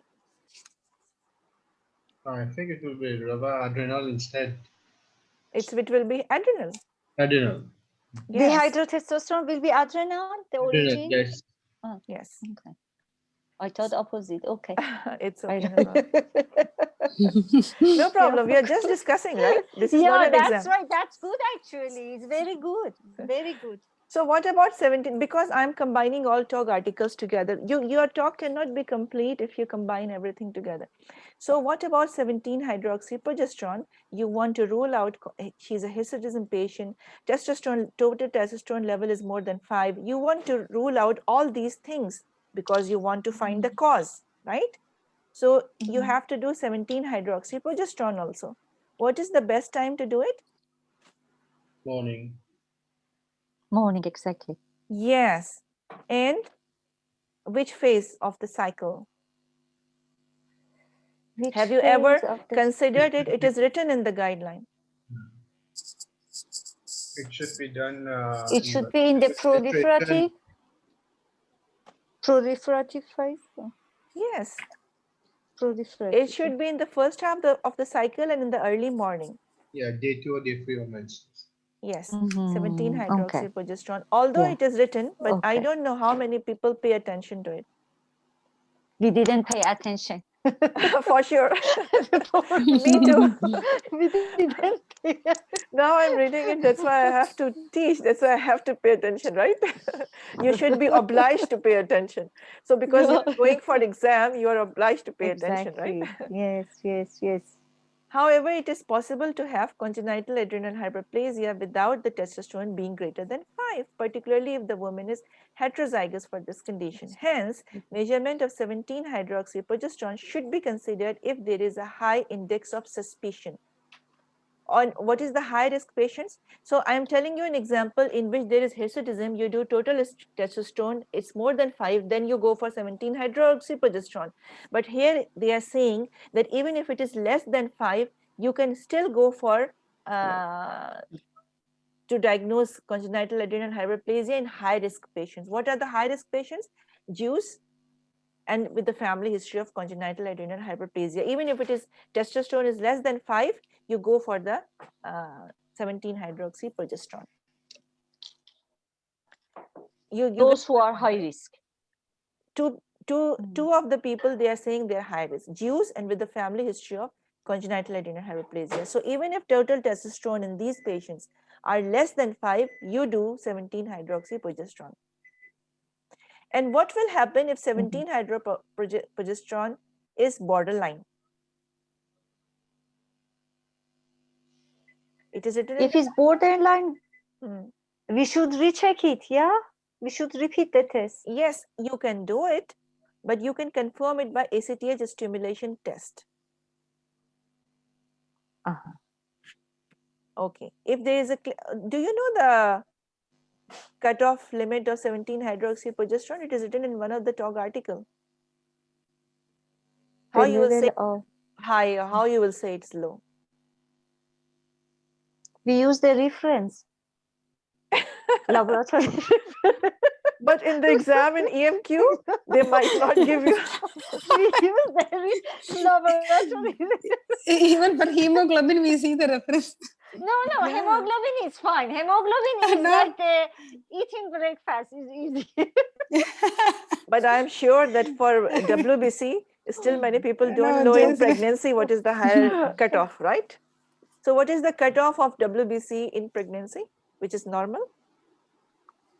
Which one, doctor? I didn't get your question. Dr. WBC. In CBC, full blood count, CBC, WBC, I'm talking about WBC, white blood cell count. What is the cutoff, normal cutoff in pregnancy? Doctor, your questions is getting toward the way that we cannot pass our exam. But this is something very simple. You are saying that you know simple things. 4 to 8,000 is normal. 18 to 20,000. 11,000? No, in pregnancy it is higher.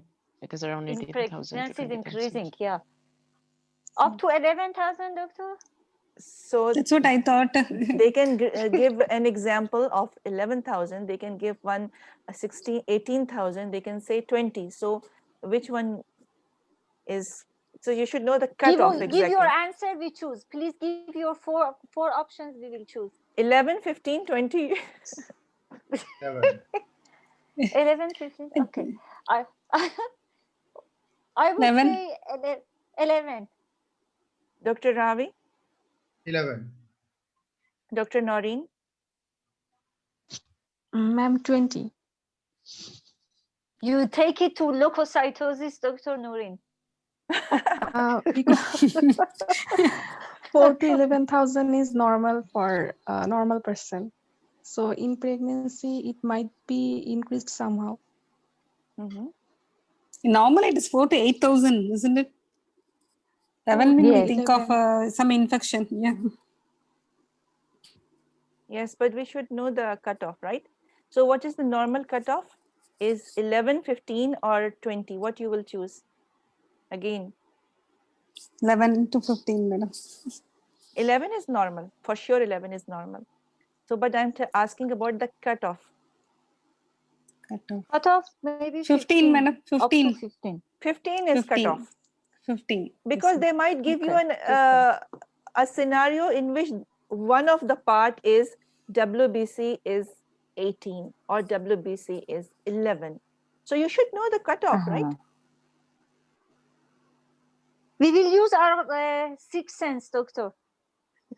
Sixth sense sometimes can be wrong also, because we build our sixth sense on the basis of our clinical practice. So it might be wrong also. Don't depend too much on it. So you have to be very precise in the exam because they are sometimes tricky questions are coming also. So anyway, so I think the 17 hydroxyprogesterone level is 120. Someone can confirm it for me later on, but I think this is the normal and it is written in the TOG article. But I can remember I think it's 120, and I don't remember the units also, but maybe. But you have to check for this one later on. Okay. What about the Cushing syndrome or acromegaly? So if also you have to exclude, she is hirsutism, total testosterone is high, you have to exclude Cushing syndrome.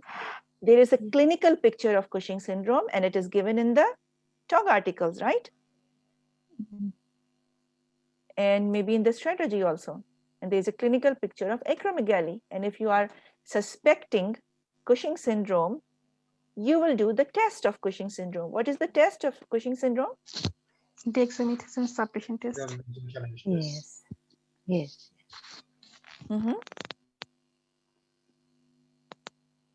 Yes, dexamethasone suppression test, and there's one more test that you can do. Apart from the It's for screening. For screening, so this is what you will do for screening, what you will do for diagnosis. Let's say this.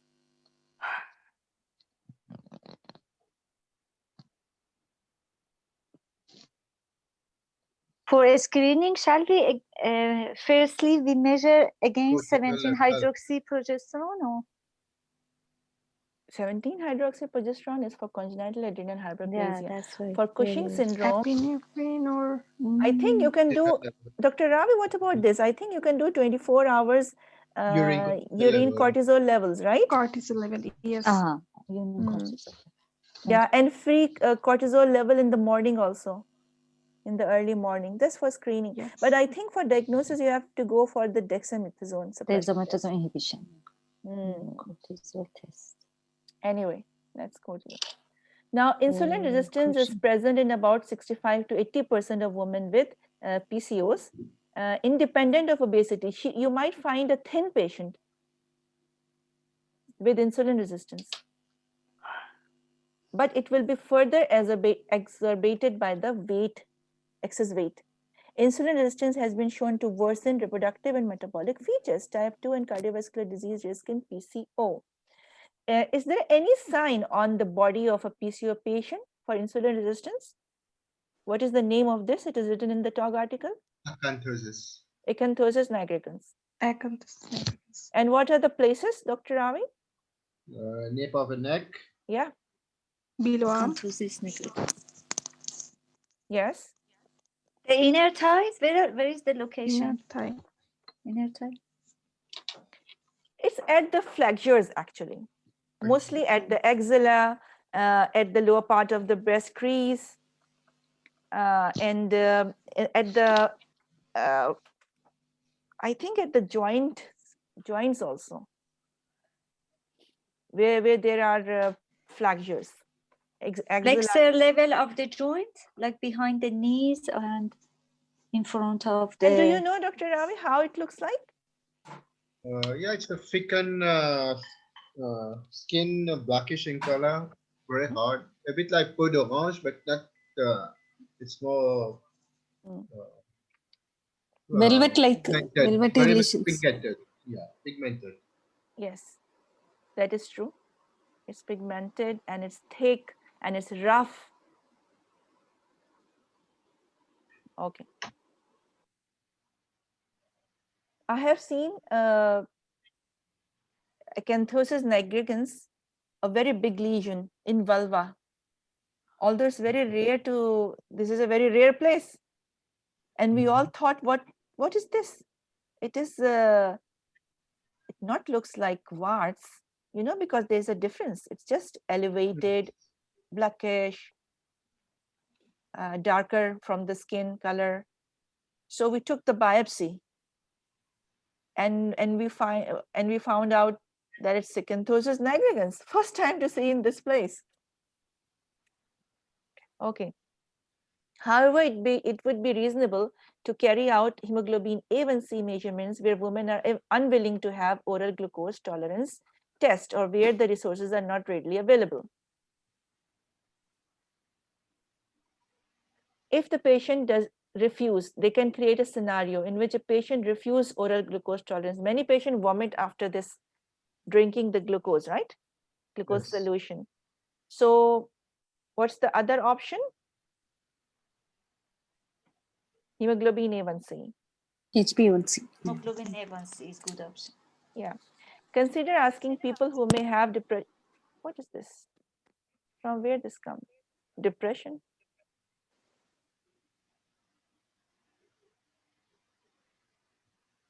Let's come to, in women with PCO, intervals between menstruation of more than 3 months may be associated with endometrial hyperplasia, regular for at least 12 days oral progesterone. This is from the old TOG guideline where they mentioned 12 days. But in the new TOG article, this is the new thing which I find out from the new TOG article, that you can give it for 5 days also, 5 milligram TID. And Marina also can be advised in oligomenoric women with PCO. Okay, but usually we are giving oral. Now let's talk about the, I think we have finished the guideline and we are here in the TOG article. These are the TOG articles, by the way. These are the TOG articles, metabolic syndrome in women. This is 2018. And 2013, there is PCO and the differential diagnosis of hyperendrism. And there is one more called PCO in 2017, right? There are a few TOG articles related to PCO. For example, this is talking about metabolic syndrome. So let's finish this one because I want to do only 1 hour session and it's more than 1 hour now, 1.5 hours, but we will finish it here. So what is the waist circumference? It is given in the criteria in the TOG article, and you should know the ideal waist circumference, which increases the risk of metabolic syndrome, and the cutoff is 88. So 88 or more than 88, I think it is given in the obesity guideline also, I believe. Isn't it? It's given, the cutoffs of waist circumference is given in the obesity guideline also. And if the triglycerides are more than or equal to 150, both units are given here, milligram per deciliter and millimoles per liter. And reduce HDL, and it's written here, elevated blood pressure 130/85 or more. So this is the definition. This is not the diagnosis of hypertension, because you might find it different from the hypertension guideline. They are talking about the risk factor for metabolic syndrome or the diagnostic criteria for metabolic syndrome. Here the blood pressure is different. Fasting glucose levels 100 or more than 100. So all parameters are different because they are diagnosing metabolic syndrome. Or 110 or more than 110, which is 6.1, or receiving drug treatment. Let's see about metabolic syndrome, how they diagnose metabolic syndrome. And they are saying, this is from different groups like National Education Program, Adult Panel, American Heart Association, IDF. The one they are usually following is IDF criteria, which is International Diabetes Federation. This one, elevated waist circumference with any 2 of the 4 criteria. So how you will diagnose metabolic syndrome? Elevated waist circumference and any 2 of these 4. This is how you will diagnose. So just remember this criteria, I think, because usually they are following this IDF criteria. I'm telling you how to read a TOG article quickly in summary form. So there is a TOG article of metabolic syndrome and how to read it. Recommendation for metabolic syndrome risk factor screening. So how you will screen the patient for metabolic syndrome? You will ask her if she is a smoker or not, obesity, blood pressure. For a woman with the BMI less than 25, annually check blood pressure. For a woman 25, more than 25 at every visit. Lipid profile. For a woman with a normal profile every 2 years. For a woman with an abnormal profile, excess weight annually. This is how you are, this is the recommendation for Metabolic Syndrome Risk Factor Screening in women with PCO. Just concentrate on it. She's a PCO patient. You are screening for metabolic syndrome in this patient. How you will screen her? This is how you will screen her. You should know this because it comes in the TOG article. You have to do oral glucose test every 2 years, and women with risk factors, and these are the risk factors, then you have to do it annually. It is not given in detail in the guideline. You have to combine two things together. I told you, you have to combine two things together. Now, these 4 slides from this TOG article, for example, this one, I think this, not this one, this one, this one, this one, a little bit of this one and this one. That's it. This is your TOG article. Then we will come to the metformin. I think this is the SIP of metformin. So it has been shown to have beneficial short-term effects. It is written over there and I highlight it. It has, although it is written in the guideline, it is found to be not beneficial in long term. But it is written there that it is beneficial short-term effects on insulin resistance and other cardiovascular risk factors. In women with PCO without type 2 diabetes. Even if she has no type 2 diabetes, she is a PCO patient, but this metformin has beneficial short-term effect on insulin resistance and other cardiovascular risk factors. Now, it has also been shown to decrease fasting insulin level, and basically it is for non-obese women with PCO. Now, there is evidence that metformin may modestly reduce the androgen level. These are all the beneficial effects by 11% in women with PCO, and modest reduction in body weight. Women with BMI of more than 37 may not respond well to the standard dose of metformin. You should know this, it is written in the SIP article. Okay, metformin can be considered. Now concentrate, this is in green. Metformin can be considered to be given in women with PCO who are already undergoing lifestyle treatment and do not have improvement in impaired glucose tolerance. So this is the recommendation. It is given in the SIP article, and in those women with impaired glucose tolerance, like Dr. Ravi said before. So what are the side effects of metformin? GI, nausea, abdominal pain, diarrhea. What is the rare side effect? Lactic acidosis. Dose of metformin 1500 for 4 to 60 weeks. Metformin, what is the systematic review conclude? Metformin may improve menstrual frequency and ovulation rate, 2 indications now, which may result in a marginal improvement in live birth rate when compared to placebo. When metformin is added to Clomid, as in the infertility guideline, in women with Clomid resistance, pregnancy rate is increased in both obese and non-obese.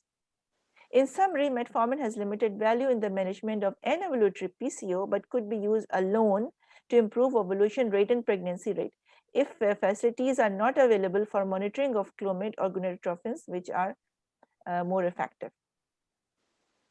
So if you are giving, if a PCO patient, she is anovulatory, she is infertility, you are giving her Clomid, you need to monitor her because she can have hyperstimulation. But with metformin, you don't need to monitor her. This is the advantage of metformin.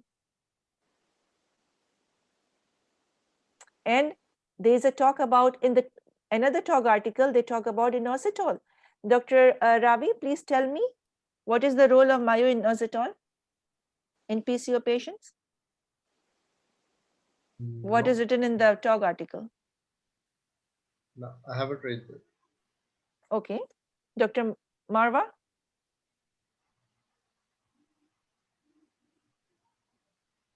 Now, various studies have demonstrated that administration of its analog of myoinositol, dicrinoinositol, leads to decreased insulin level, improved lipid profile, reduced systolic blood pressure. So the clinical effectiveness of these two have been studied in combination with MI or myoinositol administered at doses. What is the dose? Effective dose, 1 to 4 grams per day. So if a pharma company is coming to you, medical representatives, for sale, because nowadays inositol is a fashion. in pharma industry. Every company is creating myo-inositol. You should see the dose, 1 to 4 grams per day. This is it should be there. In one sachet, it should be the dose which is effective dose. If it is less than 1, better to be 4, maximum is 4, 2, 3 is okay. Anything towards 1 or less than 10 is not effective. So you can give this patient, PCO patient, she's anovulatory, she want to improve her ovulation and all these things, you can give her. No adverse effects have ever been recorded. So it's okay, right? Preliminary data suggests that supplementing with inositol, it is written in the TOG article, can be considered for improving a patient metabolic profile, but more studies are required. Now here they talk about orlistat. I told you one of the TOG article, they talk about orlistat, and even in the guideline. Induces a small weight reduction and improves biochemical hyperendrism, but without changing the glucose insulin homeostasis, but it has some role, no problem. Orlistat, and there is other medicines also. For sibutramine, it is written in the guideline also about sibutramine, have been used in obese PCO patients, but sibutramine is withdrawn because of safety concern. The only thing remaining is orlistat. Orlistat is an irreversible gastric lipase inhibitor that prevents the breakdown of dietary fat and thus its absorption. So not only this, but its absorption also. I was right also, and you were right also. This is the mechanism of action, and it is written in the TOG article. In PCOS, orlistat induces significant weight loss with similar efficacy to metformin. Its use is also associated with improved lipid profile, significant reduction in total cholesterol, LDL, triglycerides. So orlistat can be considered for the treatment of overweight and obese with PCO for whom lifestyle modifications are insufficient. So you can give, it is written in the TOG article. I asked you about the dose. I said 60 milligram TID. This is the maximum that I give, because after this side effects appear, but you can go on until 360. 20 days. Which is TID, right? Yeah. Okay, so this is the maximum. Usually I give up to BID, but sometimes I go to TID also. So divided between 2 to 3 doses. Its use is associated with mild to moderate GI side effects, like I told you, abdominal pain, steatorrhea, because it inhibits absorption of fat, which affects the compliance. A randomized study on the effect of orlistat on obese women with metabolic syndrome demonstrated reversal of metabolic syndrome in around 43.5% of participants, with significant improvement in anthropometry, insulin resistance, lipid profile, blood pressure, risk of progression to glucose tolerance, impaired glucose tolerance to diabetes was also significantly reduced. So there are benefits, right? Extending this favorable effect, orlistat might have a role in the management of metabolic syndrome. However, further studies are required to assess the use of orlistat in women with PCO and metabolic syndrome before it can be approved. These all things are not licensed or approved, but they are showing promising evidence. The use of statins should be limited to women with dyslipidemia. Okay, and we are not giving statins. We are referring the patient to internal medicine for statins. PCO can exist without clinical. Can you imagine? There might be no signs of syndrome, but how many times you have seen PCO ovaries but no clinical sign? Have you seen it? Yes. Yeah. So what you will label her PCO syndrome? No, I only mentioned polycystic ovaries. I have seen many gynecologists diagnosing PCO on the basis of ultrasound only. Ultrasound, yeah. But what is the significance of having ultrasound PCO ovaries? Why? We will consider it. We will diagnose it, not diagnose it as syndrome, but we will consider it. Why? Because of the consequence of presence of the abnormal number of the follicles, premature follicles, because of the consequences that could lead to the real like syndromes later on. Yes, The real she syndrome. will convert into real syndrome because she is high risk once she will increase her weight. And it is written in the TOG article. I am not producing this sentence. PCO ovaries can exist without clinical signs and symptoms, expression of which may be precipitated by various factors, most predominantly an increase in body weight. So it will express itself once she will increase her body weight. That's why it's important. You will not diagnose her as syndrome, but you will tell her, take care. Don't let your weight to increase, because you will exhibit the signs and symptoms of PCO if you will increase your weight. You are not labeling her as syndrome, but you will caution her, right? Yes. Serum endocrinology in PCOS. What we will find in PCOS? You will find high testosterone, high or normal LH. LH can be high or normal. That's why it's not part of the diagnosis. It is elevated in only 40%, and usually it is elevated in slim women. And what is the significance of high LH? What is the significance? Before doctor in the kidney. There will never be LS surge. Yes.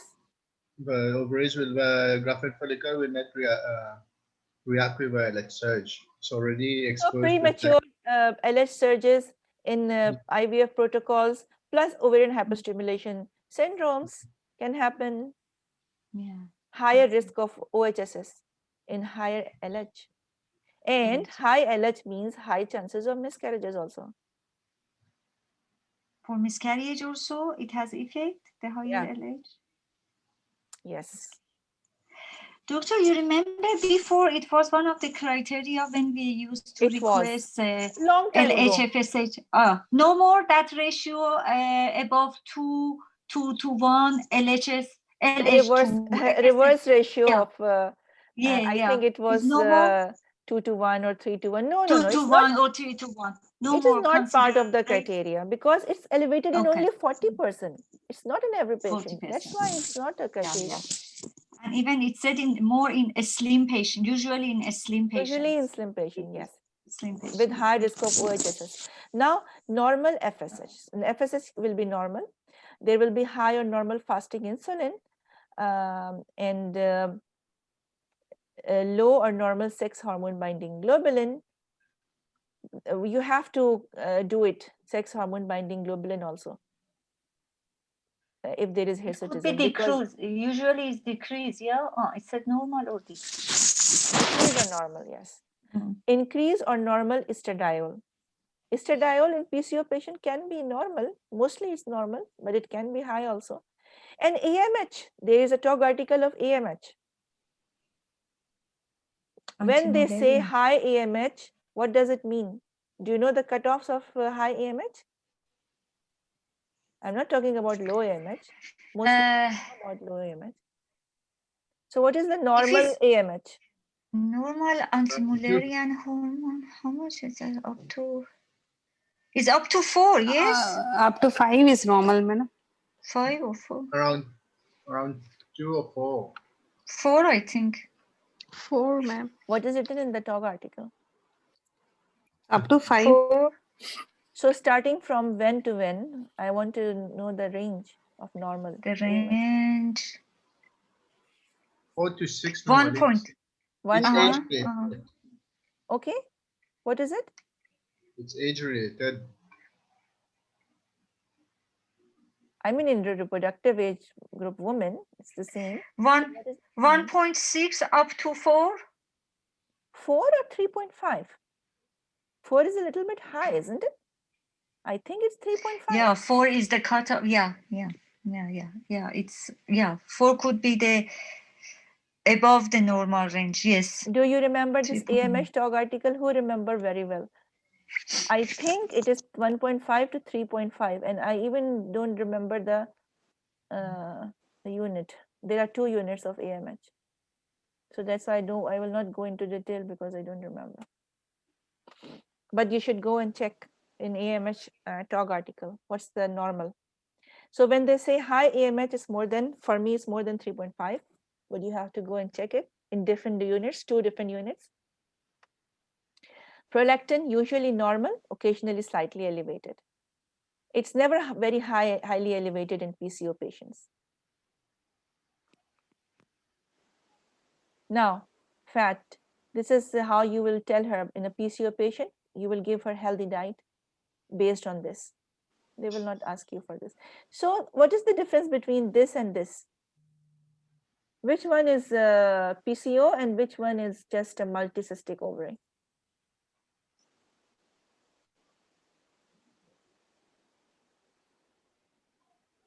It depends.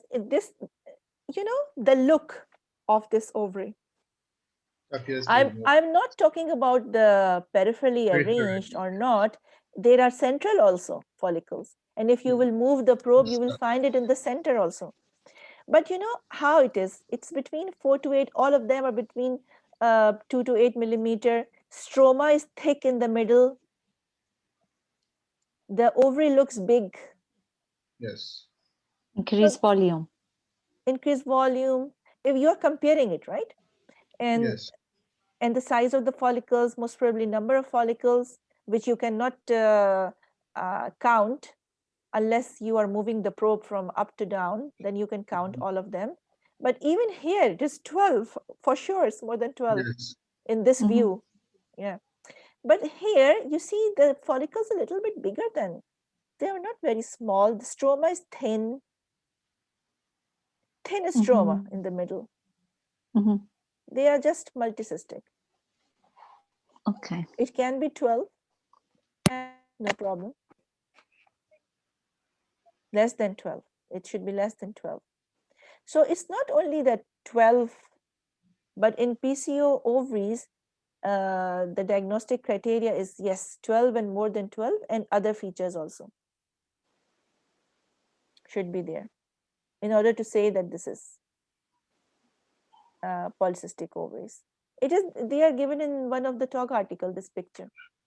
Now, ethnic variation in the features of PCO in South Asians may therefore be linked with the high prevalence of insulin resistance in this population. It runs in families. Do you know that PCO runs in families? With approximately 50% of first-degree females being affected, and increased risk of metabolic problems in male relatives. So you will ask the family history. If your females are having PCO symptoms, infertility, menstrual irregularities, or they are diagnosed to be PCOS, you will ask the history of males. They are having diabetes and any other metabolic problems. You will ask them. Treatment of hirsutism.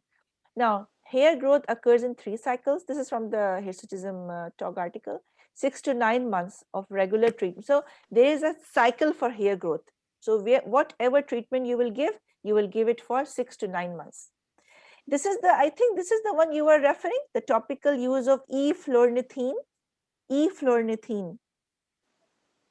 This is the name of Yes, ma'am. cream, which is used for facial hirsutism.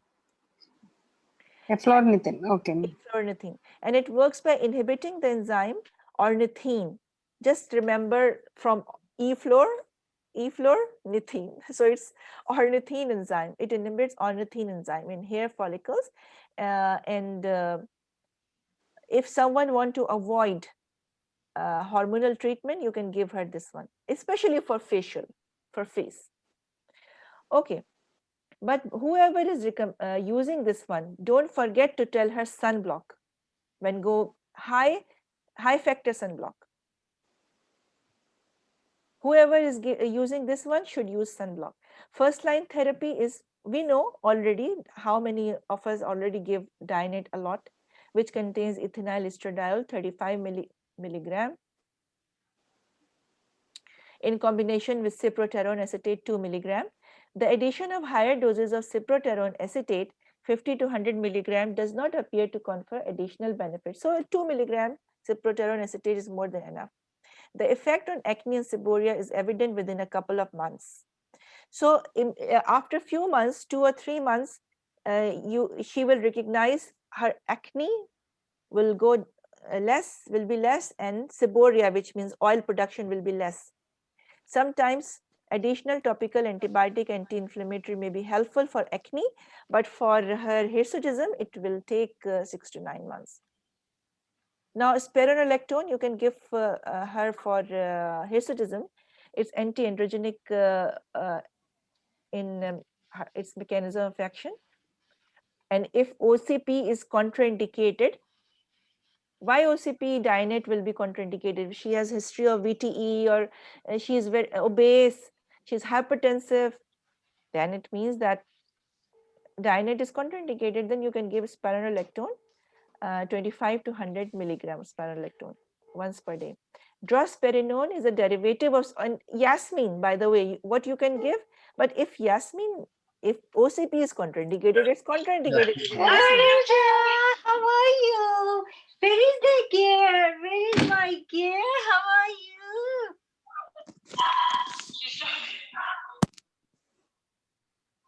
Okay, so Yasmin you can give the other because it contains drospirenone, and drospirenone is a derivative of spironolactone. In reality, all combined oral contraceptive preparation should benefit menstrual cycle and suppress hyperendrism. So any OCP you can give, but if you will give Yasmin, it has higher effect because it contains spironolactone. Other anti-androgens in the patient of hirsutism you can give, which is flutamide, finasteride, but they are not widely used because of the side effect, especially liver damage. Management of alopecia is difficult but may be stabilized by now patients who have PCO, they have alopecia also, and the management is difficult. You will refer her to dermatologist for sure, you will not treat her, but may be stabilized by the anti-androgen preparation mentioned above. Anyway, management of anovulatory infertility, folic acid. Now, what is the dose of, Dr. Ravi? Yes. What is the dose of in PCO patient who is obese and she want to get pregnant? What is the dose of folic acid? No, it should be 5 milligrams. Yeah, so don't ever give a 400 microgram or 1 milligram, it is 5 milligram. Ovulation induction therapies, strategies to induce ovulation include, we already know, anti-androgens, clomiphene, parenteral gonadotrophins, laparoscopic ovarian surgery. And we already know that they are at risk of ovarian hyperstimulation and multiple pregnancy, and we have guideline of OHSS. Clomiphene citrate therapy, the anti-androgen, it's anti-estrogen, clomiphene citrate has been used, traditionally is used as a first-line therapy. It is usually commenced on day 2, and given for 5 days.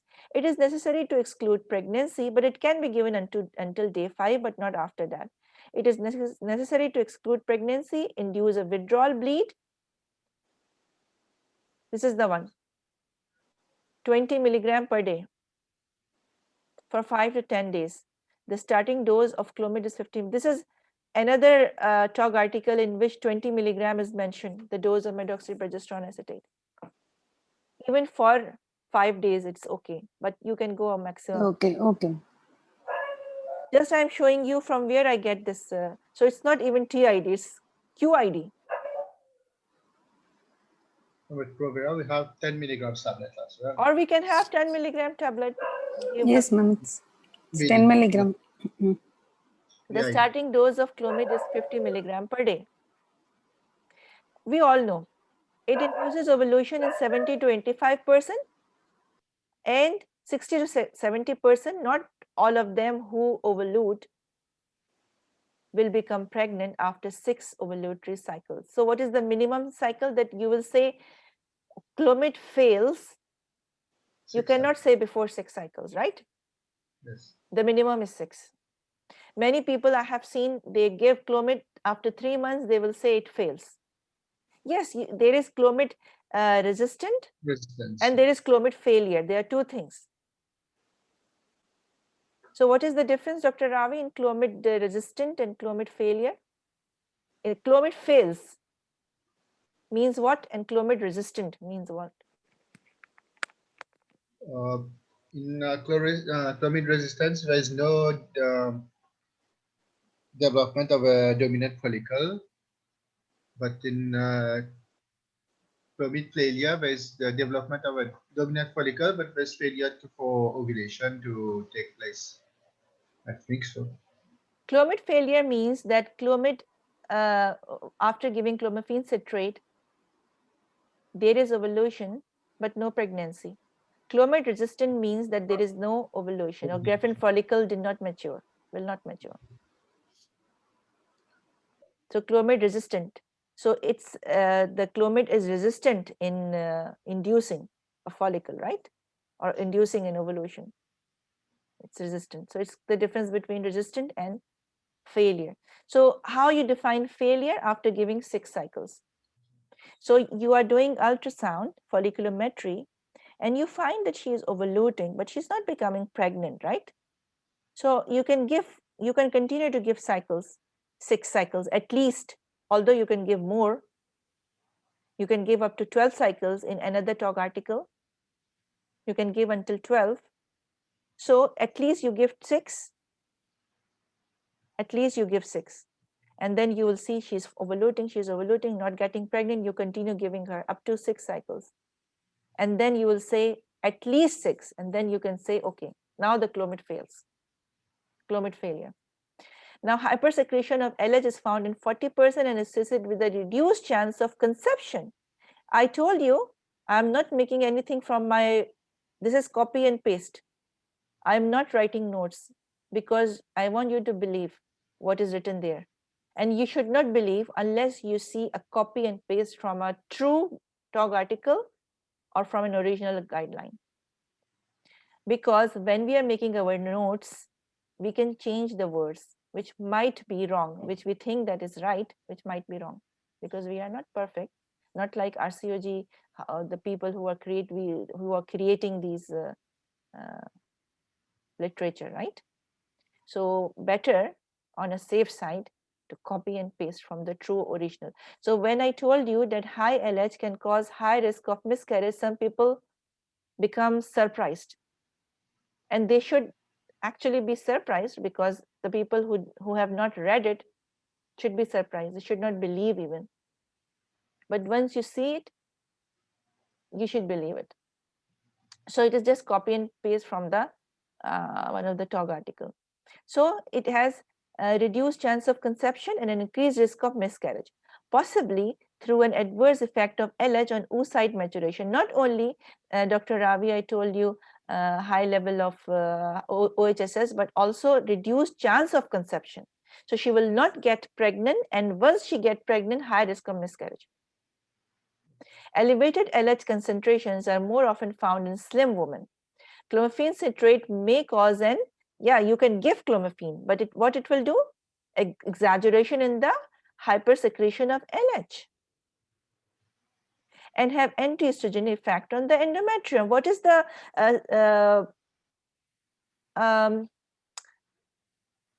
con or disadvantage of giving clomiphene citrate? Why there is a difference between ovulation and pregnancy rate? Thinning of the endometrium. Thinning of the endometrium, and yes. it thicks the cervical mucus. So it decreases the conception rate, and it increases the chances of miscarriage. The author suggests measuring LH on day 8 of the cycle, and if persistently elevated, then move on alternative therapy. So she is thin woman, PCO patient, her LH is high, and you are giving her clomiphene citrate, right? So the author of TOG article, written by the author, suggests just check on day 8 of the cycle, check LH. And if persistently elevated, then move on alternative therapy, as the chance of conception is reduced and risk of miscarriage increased. This is a tip they are giving for the people. You are giving a slim PCO patient with high LH. You're giving her clomiphene citrate. Just check LH on day 8. All women who are prescribed clomiphene should be carefully monitored. And the second thing, you have to be careful. Do folliculometry, because of the risk of multiple pregnancy is 10%. Therefore, clomiphene should be prescribed and managed by specialists in reproductive medicine. PCO patient, you're giving clomiphene citrate, high risk of hyperstimulation, you have to do folliculometric. If pregnancy has not occurred after 6 to 9 ovulatory cycles, Dr. Ravi, ovulatory cycles, minimum 6, it is then reasonable to offer the couple assisted reproduction, IVF. They have not gone to the gonadotrophins. Why?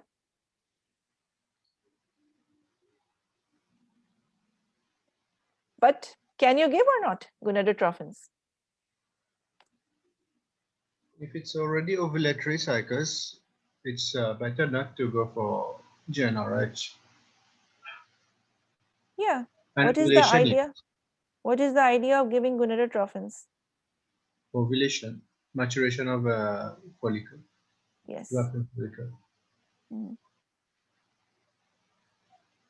Okay. But you can give, if she has objection with IVF, of course you can give, because IVF is expensive, it's invasive. Women with anovulatory infertility who are resistant to anti-estrogen may be prescribed parenteral gonadotrophins or treated with laparoscopic ovarian surgery. Now they are talking about not the one in which it fails, the one which is resistant. You see the difference? She is resistant to clomiphene citrate. She's not ovulating with clomiphene citrate. Then you can give her parenteral gonadotrophins.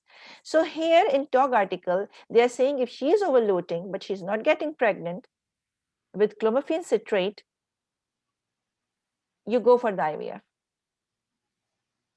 But it means it fails and the next step is IVF. But if she is resistant to anti-estrogen, resistant means she's not ovulating, right? She is resistant. So you can give her parenteral gonadotrophins or you can take her for the laparoscopic ovarian surgery. The term clomiphene citrate, strictly speaking, refers to a failure to ovulate rather than failure to conceive.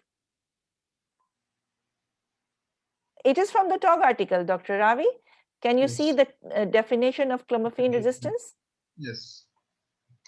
Strictly speaking, it refers to failure to ovulate rather than failure to conceive despite ovulation, which should be termed clomiphene failure. Clomiphene failure means failure to conceive despite ovulation.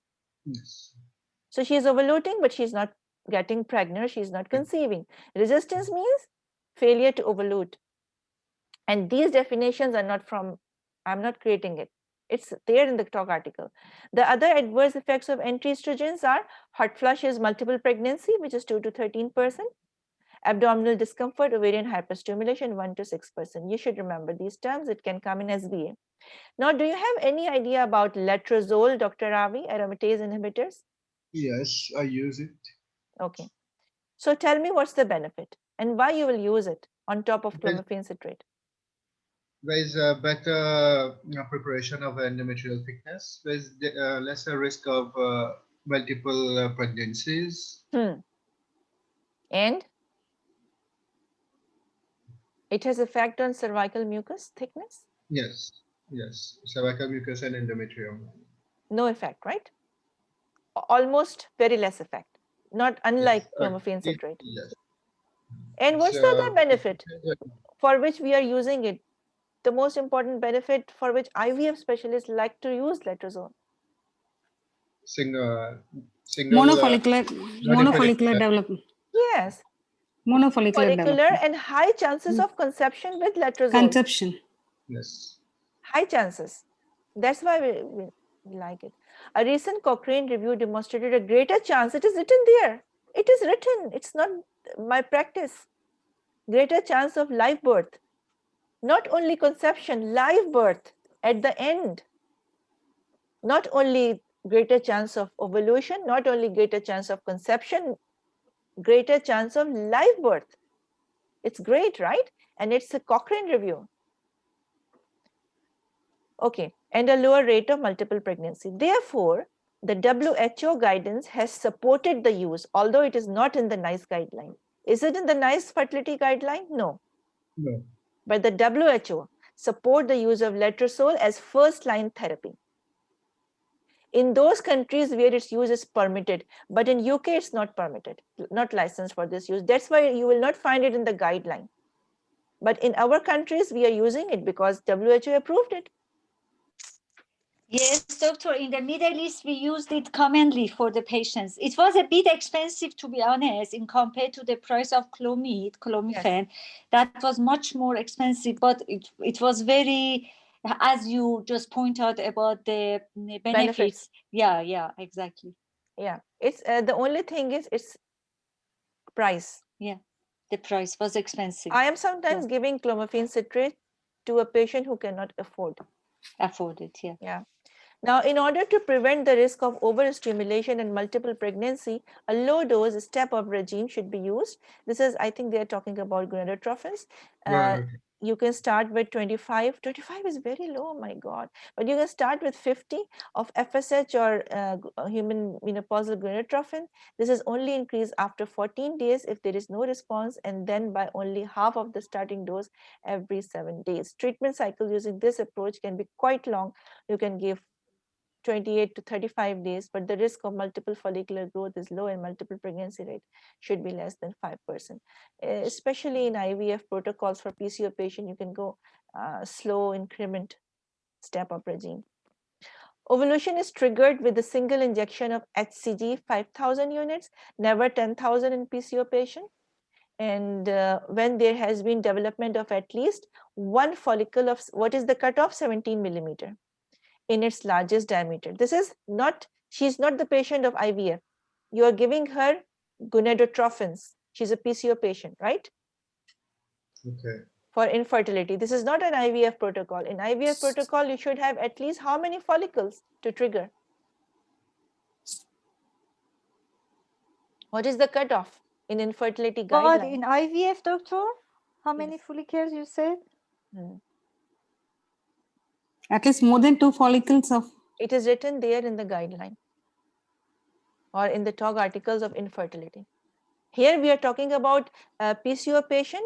They are infertile and we are giving them gonadotrophins, right? But I'm talking about IVF patients. So at least if you will see one follicle of 17 millimeter or more, you will trigger with SCG. But what about IVF? What is the cutoff? How many follicles with the, maybe at least 2 or 3 follicles? 2 follicles? At least 3. 3 is the cutoff. 3, okay. 3 is the cutoff and the size is 17 millimeter or more. 17 In order to reduce the risk of multiple pregnancy in OHSS, the exclusion criteria for SCG administration are the development of 2 or more follicles. This is the exclusion criteria for SCG administration. This is they are not talking about IVF. I want you to concentrate on this. They are talking about gonadotrophins treatment in a PCO infertility patient, right? Not IVF protocol. It's not an IVF protocol, yes. So if you will see total of 2 or more follicles larger than 14 millimeter in diameter, it means 2 are growing or more of 2 are growing. So you will not give her SCG. In overstimulated cycles, SCG is withheld. You will not trigger her.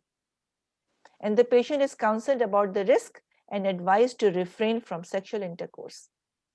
She will ovulate later on, so it is better to avoid sexual intercourse, and you will not trigger her also because she has risk of hyperstimulation. It is written, this criteria, exclusion criteria for SCG is written in the TOG article. The cumulative conception live birth rate after 6 months should be 65 to 70. With gonadotrophins, this is the ovulation rate, conception rate, 65 to 70, and this is live birth rate. Not in 1 month, 6 months. So you can give up to 6 months gonadotrophins, right? If conception has failed to occur after 6 ovulatory cycles in a woman younger than 25 years, you have to concentrate on this line. Or after 12 cycles in women more than 25 years, it can be assumed that aneuplosion is unlikely to be the cause, and you indicate IVF. So what's the indication of IVF? And what is the definition of failure of gonadotrophins? This is the definition. It depends upon the, so they will ask you what is the definition of failed gonadotrophin treatment. You will say it depends. It depends on the age of the patient. Less than 25 after 6 cycles, more than 25, 12 cycles. Do you get my point? Yes.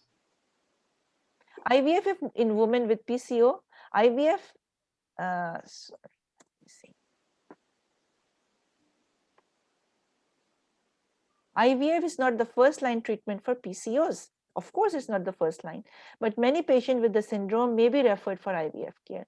So care must referred for IVF. Care must therefore be taken, and there is evidence of reduced risk if protocols using GnRH. Now, what is the recommended protocol for PCO patient? It is written in the TOG article. I am not making it. Antagonist protocol. And in my infertility module in free session, I already talked about infertility in detail, right? About the protocols also. Agonist protocol, antagonist protocol, short protocol, long protocol. Now, pregnancy outcomes. In addition to N evolution, there may be other factors that contribute to subfertility in women with PCOS, including the effect of maybe she has other factors. Maybe she has obesity, metabolic, inflammatory. Maybe she is having endometriosis, thyroid problem, prolactin problem, other problems also. Women who are obese are more likely to experience miscarriages. Do you know that? Pregnancy complications with obesity. It is in the TOG article, one of the guidelines. A number of studies have compared pregnancy outcome in women with PCO compared with controls and have found that women with PCOS demonstrated a significantly high risk of developing gestational diabetes, pregnancy-induced hypertension, preeclampsia, adverse neonatal outcome, preterm birth, even preterm birth. Women with PCO. So we were talking about pregnancy outcome. We talked about only two things. We said gestational diabetes and we said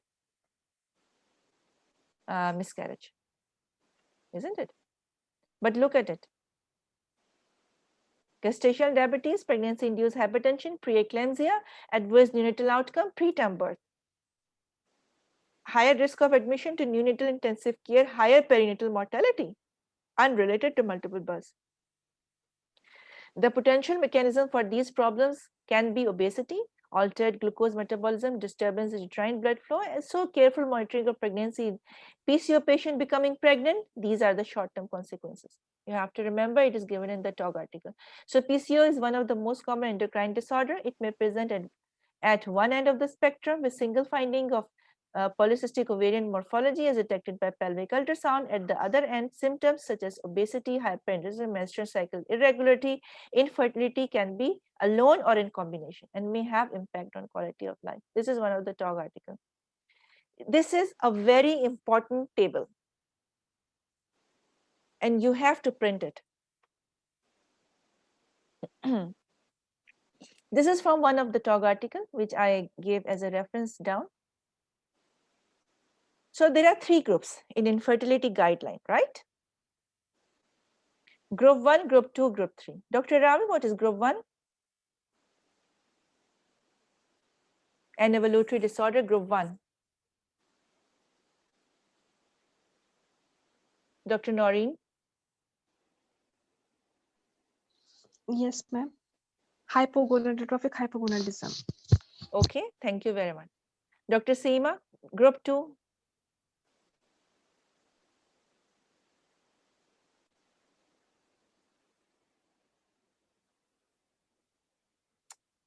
Okay.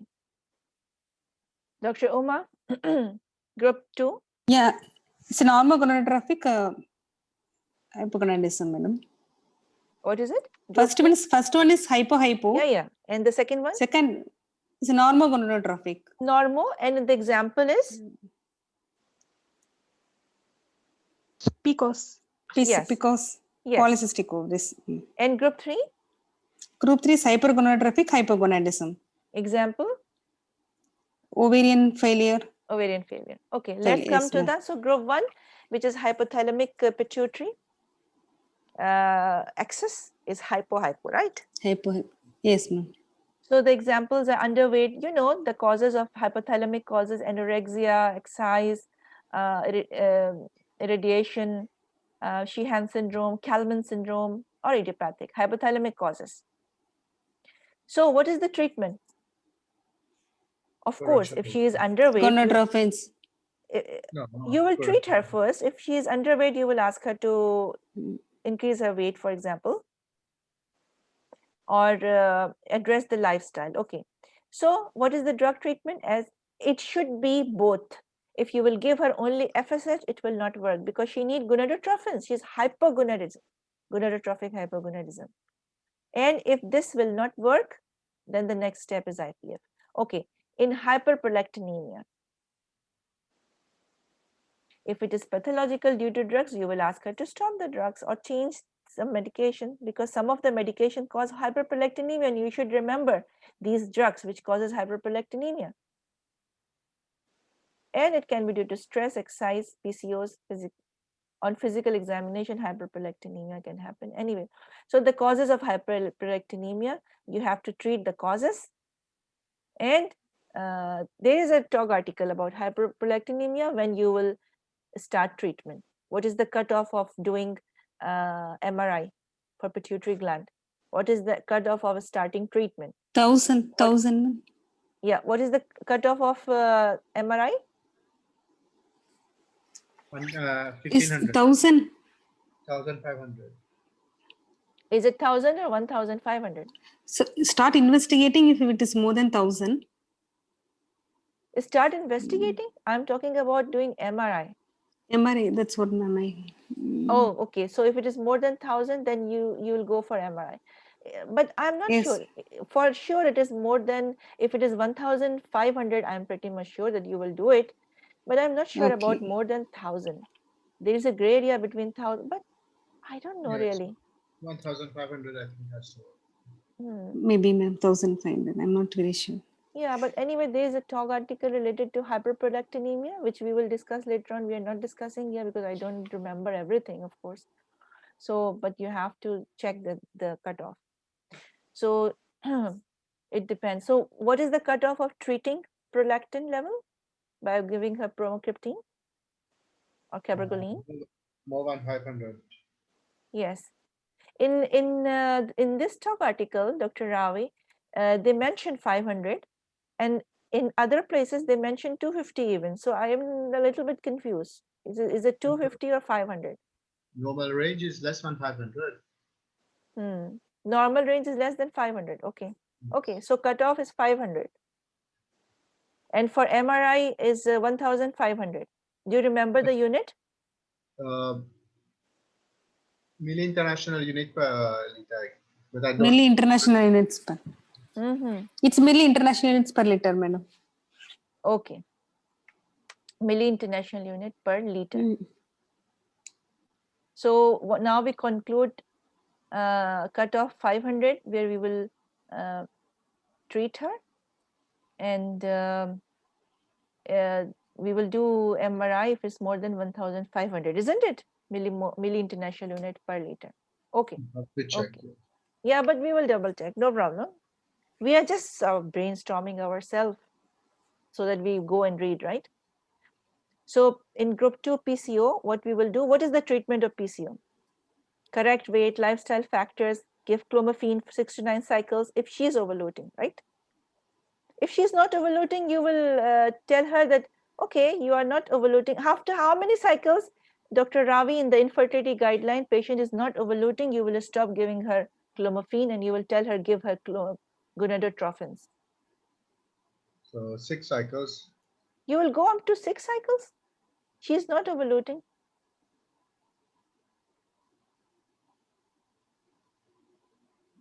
Because it take 3 cycles to increase the dose. You are right. 3 cycles to increase the dose. So you cannot say until, you can start with 50, you can go 100, you can go maximum to 150. 150. We don't go usually more than 150 because there is no benefit. Yes. So up to 3 cycles, you can say that, okay, we are increasing the dose, but yeah, maybe after 6 cycles. But I don't know from where it's coming to my mind that it's 3 cycles. I don't know why. But maybe you are right, it's 6 cycles. So for PCO patients, they are saying that you can give clomiphene citrate for 6 to 9 cycles if she is overloading. This is what they are saying if she is overloading. So that's why it comes to my mind also that maybe if she's not overloading, we don't go to 6 to 9 or 6. You have to check this point. Dr. Ravi, please check it for me. That if Yes. she is not overloading, then how many cycles? It's coming to my mind is 3 cycles. And then post it in the group, please. And the next step, many of the gynecologists take the patient of PCO for IUI after the clomiphene citrate and gonadotropins fail. Is it the treatment? Recommended treatment, IUI, stimulated IUI? It's not. So after gonadotropins or LOD, which is laparoscopic ovarian drilling, with some of the criteria fulfilled for laparoscopic ovarian drilling, then go for IVF, not for IUI. And the indication in infertility guideline, what is the 3 indication for IUI? Dr. Ravi, tell me 3 indications of IUI. So you have the male factors, maybe difficulty, premature ejaculations, and So what you said again? The first one is? Male factor. So Male premature factor means sexual dysfunction, right?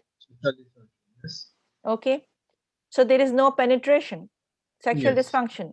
First. Number 2? No, not remember. What's the indication of IUI? Absolute indication. HIV, man. I don't know. Yes. And same-sex couple. Yes. Yeah. The absolute indication which is given in the infertility guideline. And what are the relative indications?